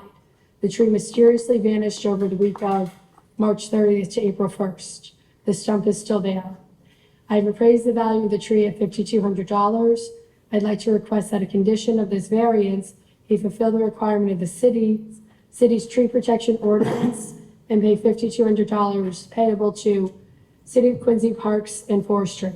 Thank you, regards, Dan, Tree Warden, City of Quincy, 1 Marymount Parkway, Quincy, Mass. All right, so he's gonna have to deal with that, whatever, at the end. Yeah, and Mr. Chairman, I had the exact conversation with my client. That's not what I was told by him, so I'm sorry to hear that. No, I know, but Yeah. if it is, that letter's gonna be put in there, and that recommendation will be Sure, put in there, whatever way this goes. Understood. Any questions, the applicant? I have a question. When you describe the room on the top of the second floor as a cupola, I was first reading it, I thought it was gonna be one of those things with a little gold rooster on top. You're right. You actually got a 13 by 13 foot room. Yeah, it is. Going up there. That's no cupola, that's a room. I know, it is, yeah. That's pretty. I know, and regardless of how I, reference it, it is still the required relief. That it does indeed add a third story. But again, and keep in mind, and I'll mention it again, that it is still below that height with respect to feet. Yeah, you're below as well. the 35, but. Yeah. Still residence A. Excuse me? Still residence A. Still, what? Residence A. It's Yeah, residence, it's resident. yeah. I originally had no problem at the outset on the curb cut, but hearing what he did with the tree, and then coming before the board, looking for permission to do a curb cut to accommodate the 3-car garage. And I'm hoping that didn't happen, really, and that's something I'm gonna have to speak to my client about. It just rubs me the wrong way. Yeah, I'm sure it would anybody. Yeah, absolutely. It's just my comment. Yeah. I felt the same way. Yeah. Tree was removed, I do, we just don't know, like he said, I did not do that. So whoever the construction guy was, did. Why? I don't know why he did it. so that they could have a case for course. justification of the driveway. Of course, of course. That's what I believe. Yeah, and I wish he was here this evening to speak don't know about that, that about right. as well. But I gotta believe that the tree warden did some investigation, and that's what he found out, that if his contractor did it, that means he did it, because it's his contractor, so we'll have to. Because obviously it wasn't the city's park and recreation that took it down. No, they're gonna have to go and figure that out, but that letter will be in there no matter which way the road is anyway. Am I in favor of the driveway? Yeah, I am. It's a beautiful home, the driveway should be there, but we'll talk about the other thing later. I'm not in favor of putting a third story up there with this whole thing that's going on with trees and all that either. Well, let's see what the public says. Thank you, Council. Okay. Is there anyone want to speak in favor? First call, second call, third call closed. I have a letter here from the DPW. They reviewed the above referenced comments. The reference for the project and have no comments. I have 2 letters here I gotta read in after. So opposed or undecided? Anyone opposed or undecided? Step up. Did everyone take an oath? I did not. All right, why don't you come on up first, ma'am? Anyone else didn't take an oath? Gonna speak? Mr. Chin, if you could swear her in, please. Thank you. You swear to the truth, the whole truth, and nothing but the truth in the matter now in hearing. I do. Name and address for the record, please. Martha Sheridan, 46 Bayberry Road. Okay. I just want to say that I take a lot of walks in the neighborhood as a private citizen. I'm also a member of the Quincy Tree Alliance. I look at trees. I really value our tree canopy here. On walks, I saw this addition being made, and I saw there was a 3-car garage and that there was a tree right in the middle of where one of the driveways would come out. I called, I emailed the tree warden, Dan Cathcart, and notified him about it, and he said he had already told them they could not take that tree down. So I was away. My daughter knows that I care about these trees. She called me and said they took the tree down. The tree is gone. I sent an email to Dan Cathcart on March 24th saying the tree at the property at the corner of Monmouth and Bellevue that you and I have talked about and you've been following has been taken down. Why? Do you know what happened? He replied to me the next day and said, I knew nothing of this. Believe me, I will be investigating and it will be addressed. Thanks for the heads up. Daniel Cathcart. So I just don't understand how the tree came down. Thank you. Thank you. Thank you for looking out for the city too and our green stuff. That's important to us. Thank you. Thank you. Next, opposed or undecided? My name is Bruce Van Dyke. I'm at 85 Bellevue Road, which is kitty corner to his house across the street. I don't really have a problem with, well, I have a problem with the 3-car garage, not because it's 3 cars, but because he built it before he ever got permission to get it. And as a result of that, his presumption, How could he build it without, I don't understand it. He had a permit to do this by right, I thought. Build his expansion. He had a permit to build the expansion? Oh, that's what I was told, right? I would ask. Yeah, he did. I would ask. Commissioner said he does. He did have a permit to build. So he had a permit, okay, all right, so, Just trying to get the facts straight here, because that would really blow my mind. yeah, thank you, I appreciate that. But, so I lost the view when he put up that garage, a water view, which is, that's not unusual, you know, in those. Right. Yeah, but, if he, the cupola, putting the cupola up there will be again another kind of an obstruction of my view from the second floor. And so, and plus it's not a cupola, it's a room. And so, I really don't want to see, you know, on my second floor looking out my windows and see a 12 by 12 foot room added on to it. 13 by 13. Oh, thank you. Yes, that's right. So I'm deeply opposed to that. Other neighbors that weren't able to get here or feel similarly, but they can't go on the record, so. Thank you, Mr. Van Dyke. Anyone else?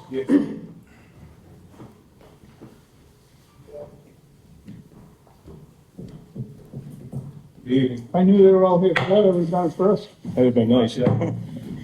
My name's Dave Larkin, 82 Bellevue Road. I'm opposed to this project overall.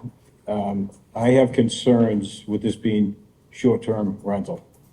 There's currently in the basement an in-law apartment that was built by the prior owner for his father, the main house, and now we have the addition over the garage, which, do you have access to the drawings?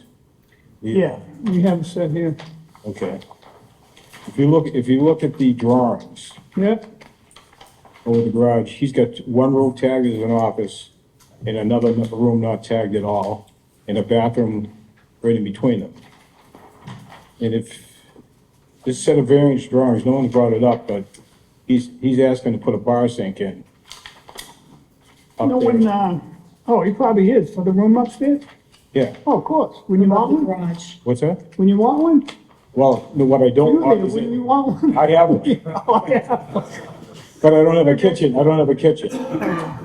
And that's my concern. Yeah. It's gonna be 3 units for short-term rental. I don't think he has any intentions of living at that property. There's no short-term rentals unless it's over 30 days in zone A anyway, is that correct? Right? It wasn't a day. Isn't it? Yeah, so we don't show Well, I mean, observing with my neighbors, there appears to be something going on there. Make some calls to the city, because Yeah. I have one going across the street from me, the same thing, they were told not to do it, they still do it, so. Yeah. I call every time I see a different car from New York and Connecticut, but And it is what it is. as far as the cupola goes, I'm a direct abutter of both of them. Okay. at 82. And he's actually, if he does that, he knocks the value of my house down. Because we all know that views are value, correct? Yep. So I'm really opposed to that. All right, Mr. Larkin, thank you very much for your time. Thank you. Anyone else?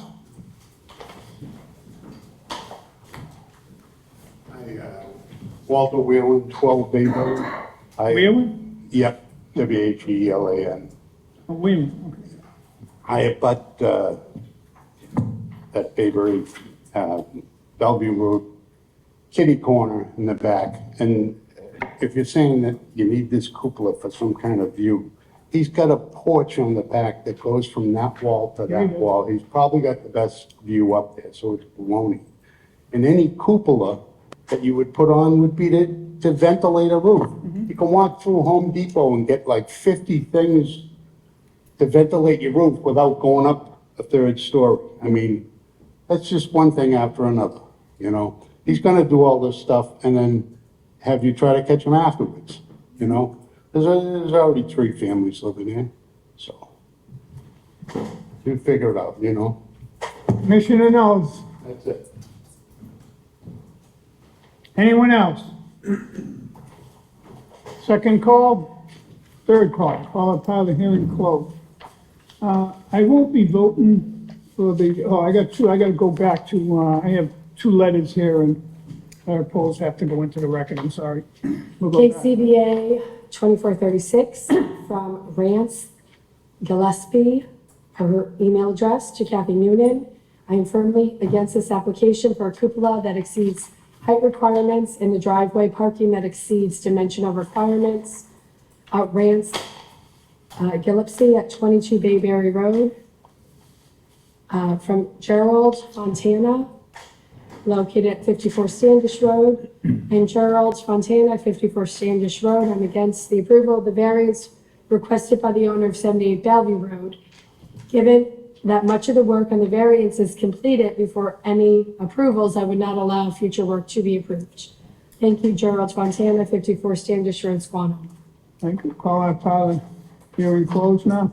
I won't be voting on the cupola, I will say no. But I think the guy does need a driveway cut there. No matter how that tree got cut, it's already cut, it's gone, whatever it is, there'll be a fine. And the city can pay, but the guy needs the driveway. Does he need a 32-foot driveway? I don't think so. It's 22, he probably needs like 28, 30 feet. Plenty of room to pull over there if he widens that. It looks like it's a 12-foot cut now. I mean, I don't even know, how big's that cut now? 12? Small. I thought he said 20. No, I don't think it's that big. I really don't. I think it's really small, but maybe it could be. There, I walked it today, but I don't think, I just said it seemed awful small. That had to be the original somehow, but, you know, I wouldn't mind seeing that. Existing is 18 and a half, Yeah, so he's looking to more than double it. yeah. So I would go like, he's got plenty of room to go over there and 30 feet, 28, to get maybe in. 28 feet, 30 feet, 28 to 30, whatever these guys agree to. I'd agree to that. There's plenty of room to pull in there. But the cupola, I'd vote no, and the fine will go in. If he's gonna get a permit to do that, he's gonna pay a fine first before he can get a permit. Can we add one more comment? Go ahead. I'm opposed to the driveway at 34 feet. Potentially a smaller driveway, not the whole width of all 3 spaces, and I'm opposed to the cupola. I'm opposed to the 3rd floor room addition. And I'm opposed to the driveway expansion because that tree was there as a pre-existing condition before he built the 3-car garage. And so he knew or should have known about the tree's existence. And he could have made an accommodation with the city about that if he wanted to. Could have cut right beside it, you're right. You One gave or the him other, but that tree was there before him. Yep. So I vote against both. Okay, so that's, I'm with Mr. Chair. Huh? I'm with Mr. yeah, all right. The, if nothing else, was really poor planning, like it wasn't designed out garage, it's not there in the driveway. Of course. So, I would say no to both. All right. So council, what do you want to do? You want to withdraw, you want us to vote on it and go from there? I'm certainly not gonna push the cupola, you know, I'm gonna certainly advise my client that that's not gonna happen. I would just like to be able to speak with him concerning the tree and clarify that, if I may, for this board as well. So I would respectfully ask just for a continuance for 2 weeks Mhm. for the next hearing, just so Okay. I can have a conversation. No, with that's him. fair enough, and we all know what's gonna happen. We still can vote, so it don't matter either way. But at least it'll give you a chance to talk to your client. I'll give you that. Understood, thank you so much. Fair enough. Right? We'll know who did the bad deed. If, and again, so we could ask the tree warden to show to his contractors, his primary contractors, let us know if one of them cut it down. Right. If not, then we assume that Right. the property owner, so. But even if the contractor did it, you don't think he did that without the owner's, the owner's right? You think he would just go cut down a tree? Yes. Yes? Yeah, Really? I do. You think the contractor would really go out there and cut down a city tree? Without being told to? Oh, no. Huh? You won't tell them. That's what I'm saying. Oh, the yeah, owner- I'm sorry. I think the owner told him, get rid of the tree Yeah. sometime when I'm not around. Give that a whack and see what. That a whack, yeah. He was smart, he was stuck a copper nail in it, would have been the end of it in a month. Gee. Anyway, that's deceitful, didn't say that. I did would I? only ask, don't rush the judgment, you know. Right, we're not. I'm gonna speak with him and Let's see. find out what happened. I'm not, And before we do anything, the man had one little finger up there, so I'm gonna give you one more chance. All the driveway is completely paved. All three spaces are paved already. Right. We know that. And so he did that presumptuously, kind of the old adage that it's I don't know what's on the plans he had. We don't have the plans that he got for that house. He might have had it, might have been on there. I don't know. He didn't come to us. He didn't come here. Yeah, he didn't come here. So he So we don't didn't, know. so everything he did was by right. Legal right to do what he did. Now, what's on that plan? I don't know. Do I think, now that you say it, that they gave him a plan to pave that whole thing without coming in? No, I don't think that's right either. That's, It seems like it's. that's like a lot of paving. It seems like the mentality that it's easier to apologize than to get. Yeah, pay a fine, right? Pay a fine. but a paving permit is filed, Uh-huh. but a paving permit is indeed filed with the city of Quincy. I don't know that. It He has, said it wasn't. it has to be. Oh, I don't know. Does it? We'll see. We'll see. We'll see. We'll all see. We'll all see. We'll all see what he got. Can we- There you go. All right, why don't we continue this to the, All right. Can be the 18th? Can we get a copy of the, Permit. We'll get a copy of those. Oh, yeah. before the next? Yes. Could you make sure we get a copy of all the permits, we got for his house, for his pavement, for all that stuff before, and we'll move this to the 18th? How's that? Thank you. Have a motion, please, move it to the 18th. Motion to move ZBA 2436, Steve Quincho, for variance to widen driveway and erect cupola on the premises numbered 78 Bellevue Road, to be pushed to June 18th. June 18th. Second. On the motion, seeing none, all in favor? Aye. Opposed, so moved. Council will see you then. Thank you so much. We'll have some answers, right? Sorry to hold you guys up. Thank you very much. You guys don't have to come. The decision will be what we have. We'll make our own decision when he gives us the answers. You're welcome to come. I'm saying, but you don't have to be here because you won't be able to speak again. But you will receive, cards in the mail as a butters letting you know what the final decision is. Close out. I mail them out. They're asking if the cupola is out. They're mailed out to you. When we make a decision, it gets mailed out to the people that we get in a notice in the beginning, within 300 feet. So you will get one. If you live further than that, you won't get one. I think the question is, was the entire proposal postponed, or was the cupola denied and the driveway postponed? I don't think that's it. I think somehow we got to put his addition on by right, but like paved it. No, the question now, That could be up. Counselor, the question now is he coming back only for the driveway and we've completely denied the third floor? No, he knows he's not getting the third floor.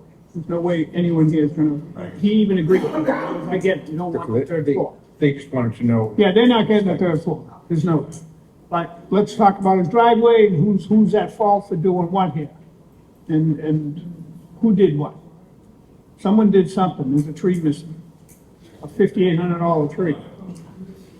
So big tree. To replace that is $5,800, which could be replaced. Who knows what they're gonna do? I don't know. We got one more case here. Let's go, ladies, gentlemen. ZBA 2437, James Bear for a variance to partially enclose the front porch and expand to gain full third story on the premises number 15 Albany Street. You guys took an oath, correct? We did, yes. Okay, great.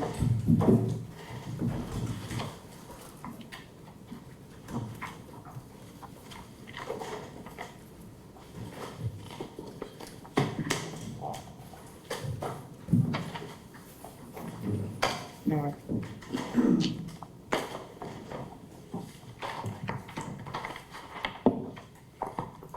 Mr. Chairman and members of the board, thank you for this opportunity today. Good evening. My name is James Bear. I'm an architect, and this is my wife, Miriam, who's a licensed construction supervisor. We're the owners of 15 Albany Street in Wollaston. We've lived here since 2011 and are looking to make Quincy and our current property our forever dream home with our 2 small children. We are looking to do this renovation for one simple reason, and that is we are a growing family and have outgrown our current living situation. Our home, as you can see, is a 1930 Dutch colonial and is 1,155 square feet and sits on a 3,850 square foot lot. It is the second smallest on Albany Street, the property. 85% of them are under 5,000 square feet in lot size. The number of bedrooms on the street range from 2 to 5. Our home has 2 bedrooms and 1 full bathroom. We are looking to further embrace our smaller footprint by maximizing the space that we do have. The dimensional constraints of our property mean we've had to get creative when thinking about an expansion without losing our yard or the architectural character of our home that we've loved since we first saw it. Starting on level 1, we are looking to expand our living room area by partially enclosing our front porch, while we still maintain a portion of the covered walkway. So just for these poster boards, the existing is on the left on all these, and then the proposed is on the right. We will, however, with this plan, be encroaching within the front setback. Even so, the new front of our house will be in alignment with both neighbors on either side of our house, as they have enclosed their porches previously. The second expansion we are looking to make is to add a 3rd bedroom, which will allow each of our children, a boy and a girl, to have their own rooms. Starting on the 2nd floor, we will need to selectively demo interior walls and a closet to allow for the installation of a new stair up to the 3rd level.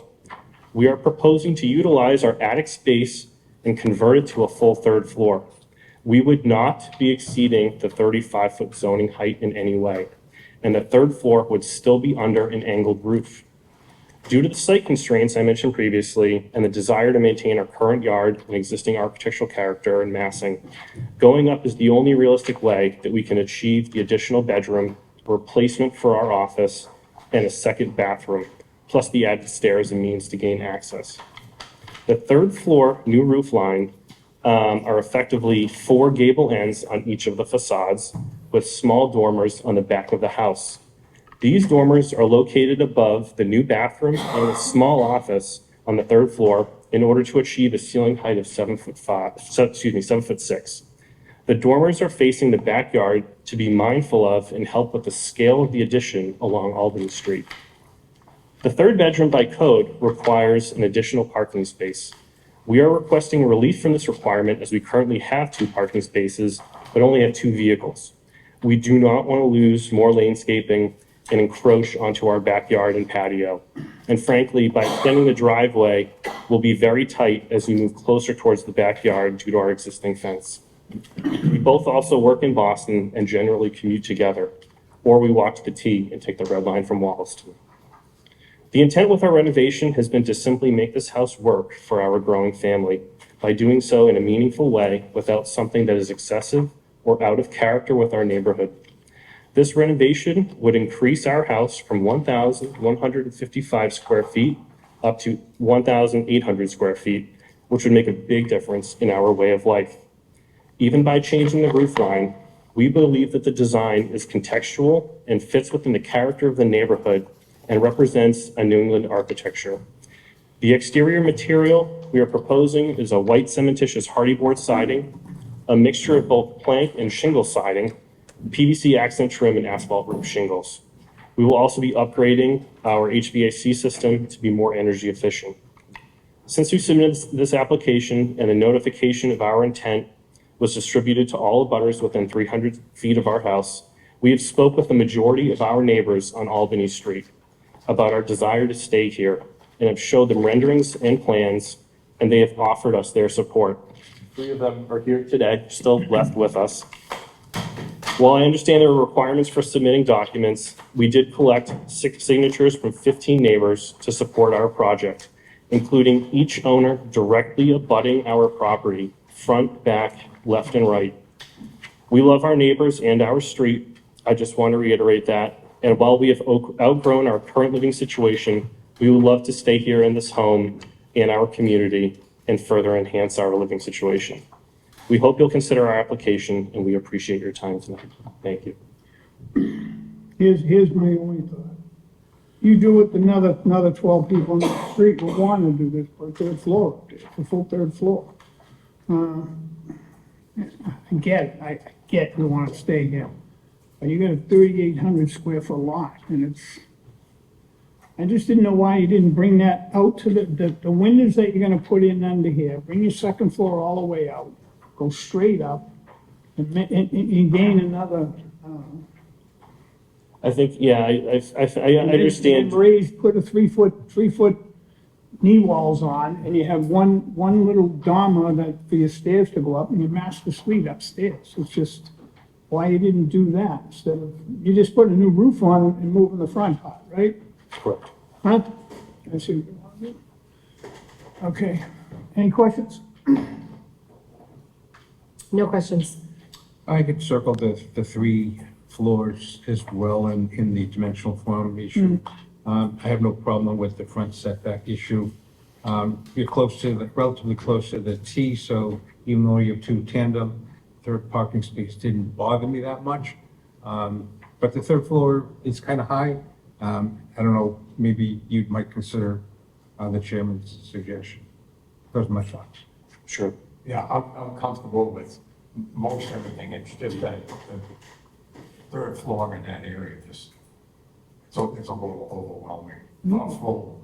Even though we'd be not exceeding the height? Yeah. So what I'm saying is, you see your second floor. Yes. Bring your second floor right out to the porch. Go right up, put 3-foot knee walls before you pitch your roof. Put a dormer on the side where your staircase comes up, because you're gonna need that extra height on that side. And maybe another little dormer on the other side where you need it for a bed, but the office space, you need an office in there, no, you can put your master suite up there. You know the way. Yeah, I mean, I think, And there'll be more room on the second floor down below. There'll be another, I don't know, a couple hundred square feet down there too. it's only, so that this portion here, that dimension from the front to this wall, it's only 7 feet. Right. So it's, 30, 210, moving it out, going straight up. And the top part's gonna go up too, straight. So that's gonna be built up. See what I'm saying? Your roof's gonna be longer. yeah, gonna be 7 feet, 7 I think feet. one of the things that we've been concerned about too is, Right. and that we've studied this a lot, just being. I'm just worrying about your neighbors all doing it because you got it, and then you can't say no, because we already did it, we gave them 3 stories. I get it, but that street is like, it's not when you live there, it's after you live there. There's gonna be 4 bedrooms in that house. There is, there's gonna be 4 bedrooms in that We house. plan on staying here for a very, very You can long stay here for 100 years, for 50 years, but after that, somebody else is gonna be there. Shit happens in life, it just happens. Yep. People move, they go, I got a job in Arizona, it pays $250 a year, I'm out. It happens. And people move. Everyone has to, the next guy's gonna have 3 kids, and he's gonna have 5 pets. Where are you gonna put them on that street? That's my worry about that whole street. Destroying your neighborhood. The next one does, you got 5 bedrooms, 4 bedrooms, and offices, and this, it's just, that street doesn't handle, that street is too small. I was there today during the day. It was tough parking in front of your house, and I had to pull out, right? There's cars on the street. What's there at night? I don't know, I didn't go there at night. I'd be afraid to. Because everyone's got kids and everyone's got cars.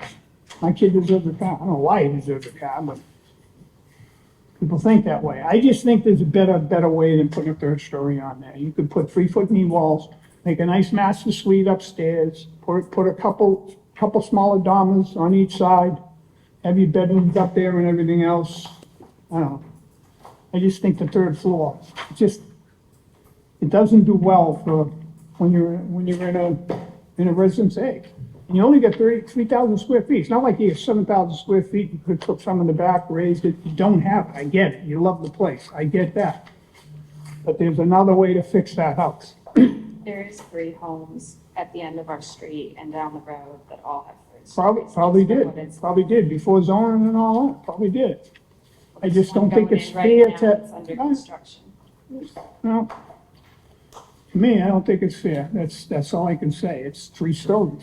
You're putting a third story. That gives everyone a right on that street to put on a third story. It's not fair. I know you want it, and it's just not me. We do this all the time, and we hear this. What's gonna happen to your neighborhood? I'm gonna tell you what'll happen to it. Everyone will do it. Everyone there will do it. They just throw on a new roof and get a brand new third floor, more room, more space for kids, for everybody. I can't do it, so I'll be voting no. I just like to see a better plan. You can bring the front of that house up, right up close, right with that new space you get downstairs. You'll have new space on the second floor. And your third floor with your knee walls, you'll have a nice attic space for 8, 10, 9 feet, whatever you got. Whatever you need up there. You have a master suite, build it. Along the lines of what Chairman's suggesting, perhaps expand your second floor on your back bump out. Again, to the point about the third floor not being as big, perhaps there's a different way to configure the additional square footage for the office. This back bump out here is actually this is a back bump out over our kitchen right now. Okay. Our current bathroom's right here. So if we bump this out, we lose a bathroom, then it's gonna cost me $50,000 to get a new one. So it's just not cost feasible to bump it out here. We've looked at most of these options. My wife reminded me that actually this bump out here overhangs the first floor by about 2 feet. So if we take this space to match up here, it's only 5 feet. So while we understand the idea of sort of enclosing this all, I think we're a little concerned with it being actually fairly imposing on the street by having it be all at this sort of same elevation, somewhat like, the house next to ours. I think your design is beautiful, and I actually like what you did on the front very, very much. Sure. As opposed to the house on the left that does not look as nice as what you did. And I think this is really our concern, is we're Correct. really trying to avoid that. I understand. And really, we're looking at the top of their roof, you bring that all the way over here, I don't think we're still in the ballpark with what's sort of done in our neighborhood, even though it's considered a third story, we're under a roof line not exceeding the height of the code. You're the architect. We would love for you to come back with a modification that makes the third floor smaller, so it's not a proper third story. Correct. Mr. Chin, any comments? I'm not an architect. I think your presentation was very good and your drawings were very good. It's just, the whole third floor issue that lives on after you leave. And it's not necessarily your issue, but it's an issue that stays with it runs with the land, as they say, right? So it's always going to be there. And others like to copy and point out what you've approved, or others, even though every single application is different and every single property is different. We take into account a lot of different things for everybody. It's not a cookie cutter. So The homes that have done it in our neighborhood have done it very discreetly, and the architecture is beautiful, so it was not meant in that way at all. yeah. No, I know that. It is gorgeous. It's a beautiful design. Beautiful home, beautiful design. You get 3,800 square feet of land. You bought something 3,800 square feet, so you couldn't go back without losing your backyard. That's not our fault, and it's not the neighbor's fault or the other people's fault. people all do that, then what do you got in your neighborhood now? You got all three-family homes, they look like three-family homes. That's what you're gonna have. They'll be beautiful, but there'll be no parking nowhere. I mean, you can't get another car when you want right now, right? So think of it, it's not like. If somebody down the road wanted to do a new Yeah, you have curb, half of what you need for a real lot. you do have room. So we're on this trying to side. do something to make it work for you, and I know you would love it to, but you gotta come back with something a little better that, maybe some dormers, make it look different, I don't know. Raise your knee walls 3 feet. Chairman, what do you think about an office where the deck is on the first floor? Would that be something you'd be amenable to? Yeah, Yeah, you could do that. so Put an maybe office back bump there. out your back a little bit where the deck is, I lose my deck. or then add a deck. Where? On the ground. Then I lose my patio. So we don't have, I don't know if there's a site plan in your deck. It's not, That's how you know. What's the setback in Very, that? very small. It's very small. Very, very small. There's a small patio, and then there's our shed over back. Your backyard, bro. So you're constrained by the size of your lot. We are, Yeah, we very, understand very that. much It so. constrains parking, and it constrains, what you want to do in terms of expansion. But you can't change the size of the lot. Can you cantilever up the second floor? Or does that, can they cantilever more space out off the Yeah. second floor? Yeah, they could. To get additional square They could footage? go 3 feet in each side even. We could let them and then bring the front out and do something with the knee walls, and you'll have a nice master suite upstairs if you want. The kids will be down below you. What's the restrictions for if we were to explore bumping the second floor up and going up the half story? What's the definition of that? Because we've already put the 3-foot knee walls in on the roof today, and we still lose quite a bit of space with the way the roofs are angled up there. Just put some small, well, you need one for your stairwell, of course. When you're coming up and coming around the ends, right? You'd have to put one on and put one on your other side. Yeah, So here's the We back. have rid of. but make it not so it's a whole third floor. You put a If couple we got small rid of ones. Dormers. Put a couple smaller ones on that side, make it a little different. It'll be tighter up there, but make it your master suite. Do you need an office? Well, I think so. No, you do. I don't. I don't think you need an office in your house. Use a kid's bedroom or your bedroom if you need it during the day. But to put a third floor on for an office, no. I don't agree with that. There's a lot of things. You're the architect, you can figure it out. Go figure it out. Perhaps bump out the second floor, cantilever over, Bump it out 3 feet each side. Get 6 more feet. cantilever Bring it over all the second fine. floor over your existing deck. Give you more square footage on the second floor. First and the back and the sides. Yeah. As long as the We construction may of be able to it. work with you on side setbacks, variances for side setbacks as well, I think is what I'm hearing. But it's easier for that than to go, going on a third floor. Right, okay. You can certainly have a bedroom up on the third floor, but what Chairman's saying is you have to cut back the roof dormers, so it's smaller. Basically, you'll lose the office. Yep. But we will approve something up on that top floor, just not as big as what you have proposed. And we have to come back as long as we have a bedroom on the third floor. You're gonna have to come back because you're putting dormers on your home too. Okay. You put 3-foot knee walls in there and just build it, you can just build it, right? You don't need us. Okay. Can we get the other 2 variances approved today and then just come back just for the third floor? We'll do it all at once. We get a new set of plans. Okay. What do you need, Mom? Yeah, we'll see. I'm not sure. Do we have to agree on a new date today? July, we'll give you a new date today, July 23rd. Oh, it's 4th July. 9th. Does it matter? What, ma'am? Hi, I've sat here all night Yeah. to hear my neighbor's presentation, and I would like to say something. Come on up. Okay, thank you. Me too, actually. Yes. Come on up. We're just trying to make sure they understand so we can get it where everyone's I'm not happy. sure I understand either, No, but wow. anyways, all right, my name is Ellen Thompson, and I'm here with my husband Steve, and we're here to support the Bears, and their request for the variance, and we live at number 10, we're diagonally across from Jim and Miriam. The former owner, Peg Crother of 15 Albany, had been there since the early 50s. She loved the house, and her pride of ownership showed. I always worried when the house changed hands.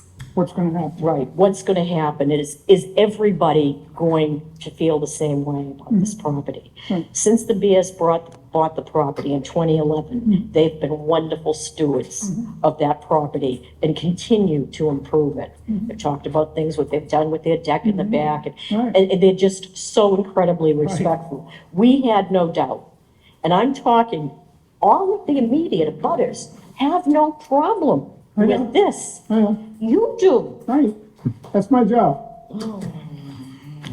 Our luck. That's it. Well, anyways, no, so we had no problem with it, and I I'll want take it you here. to know, and that's the truth, because we really You know respect what? them. That's a beautiful home they were gonna build. Gorgeous. But it's got a third floor, and it's in Residence A, and it's not approvable.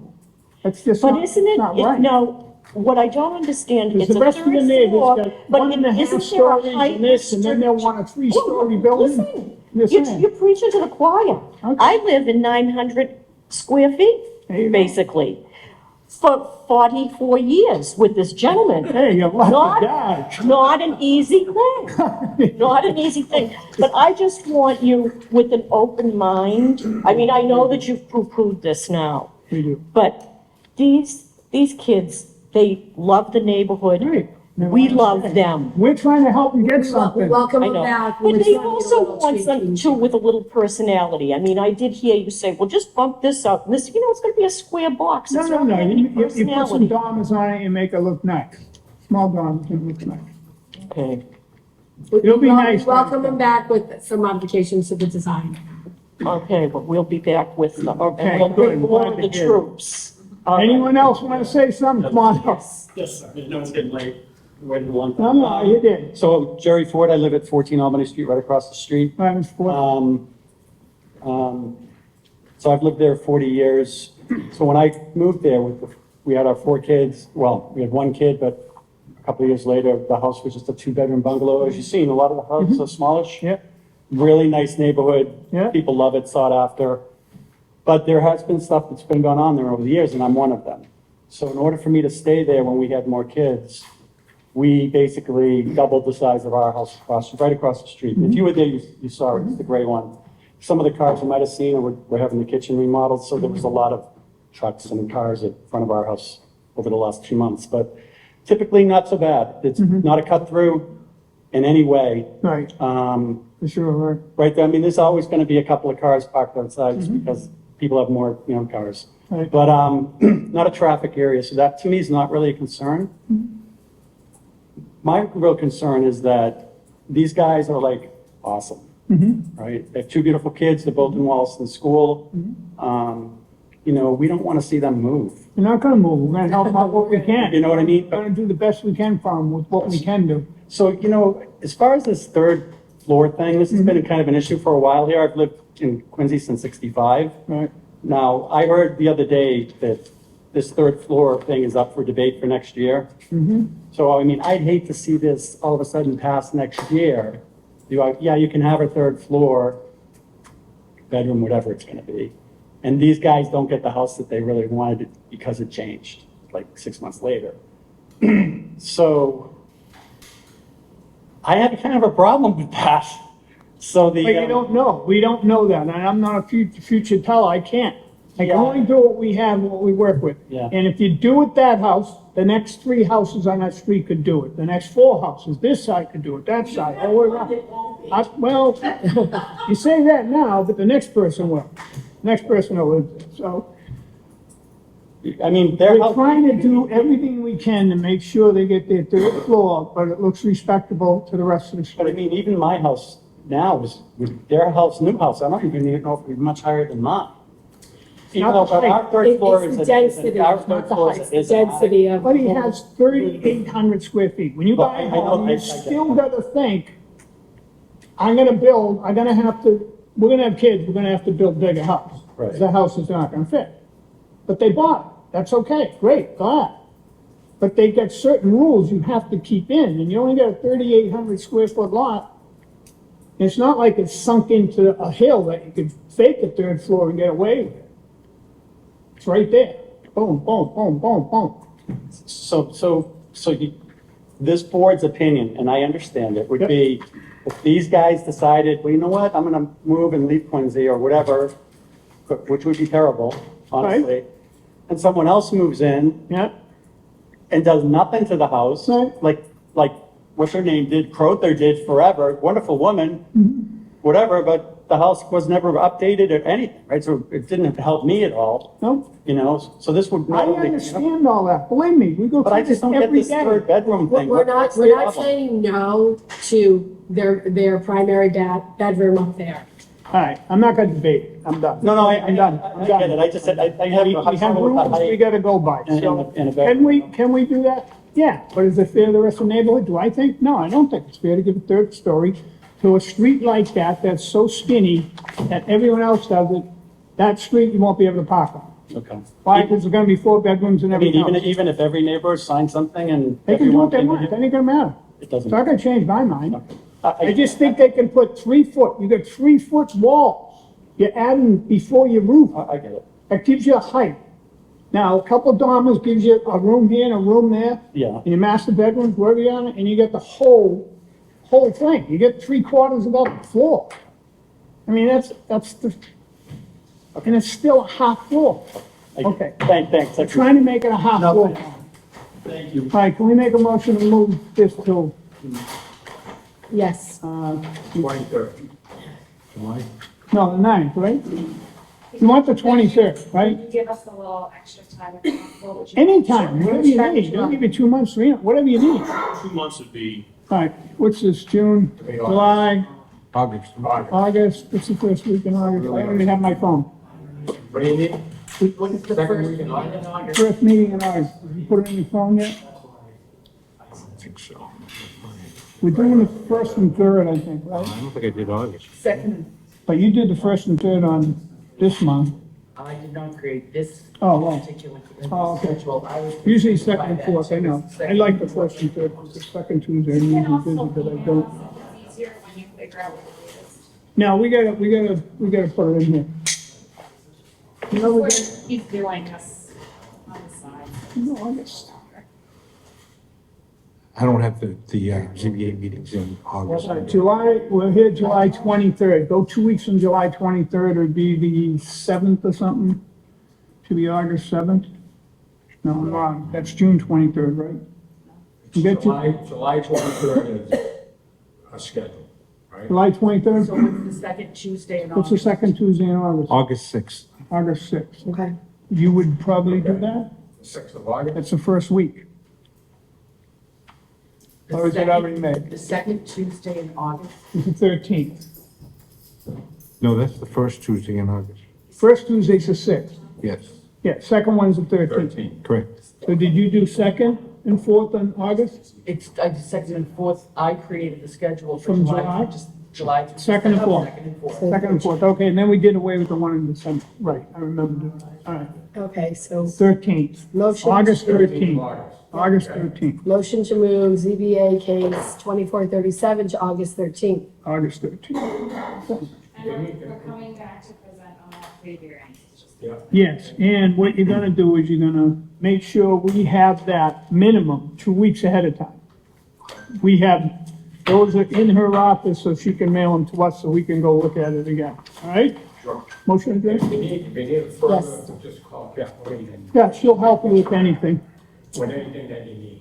Yeah. Okay. Motion to move, continue James Bear for 15 Albany Street, ZBA 2437 to August 13th, 2024.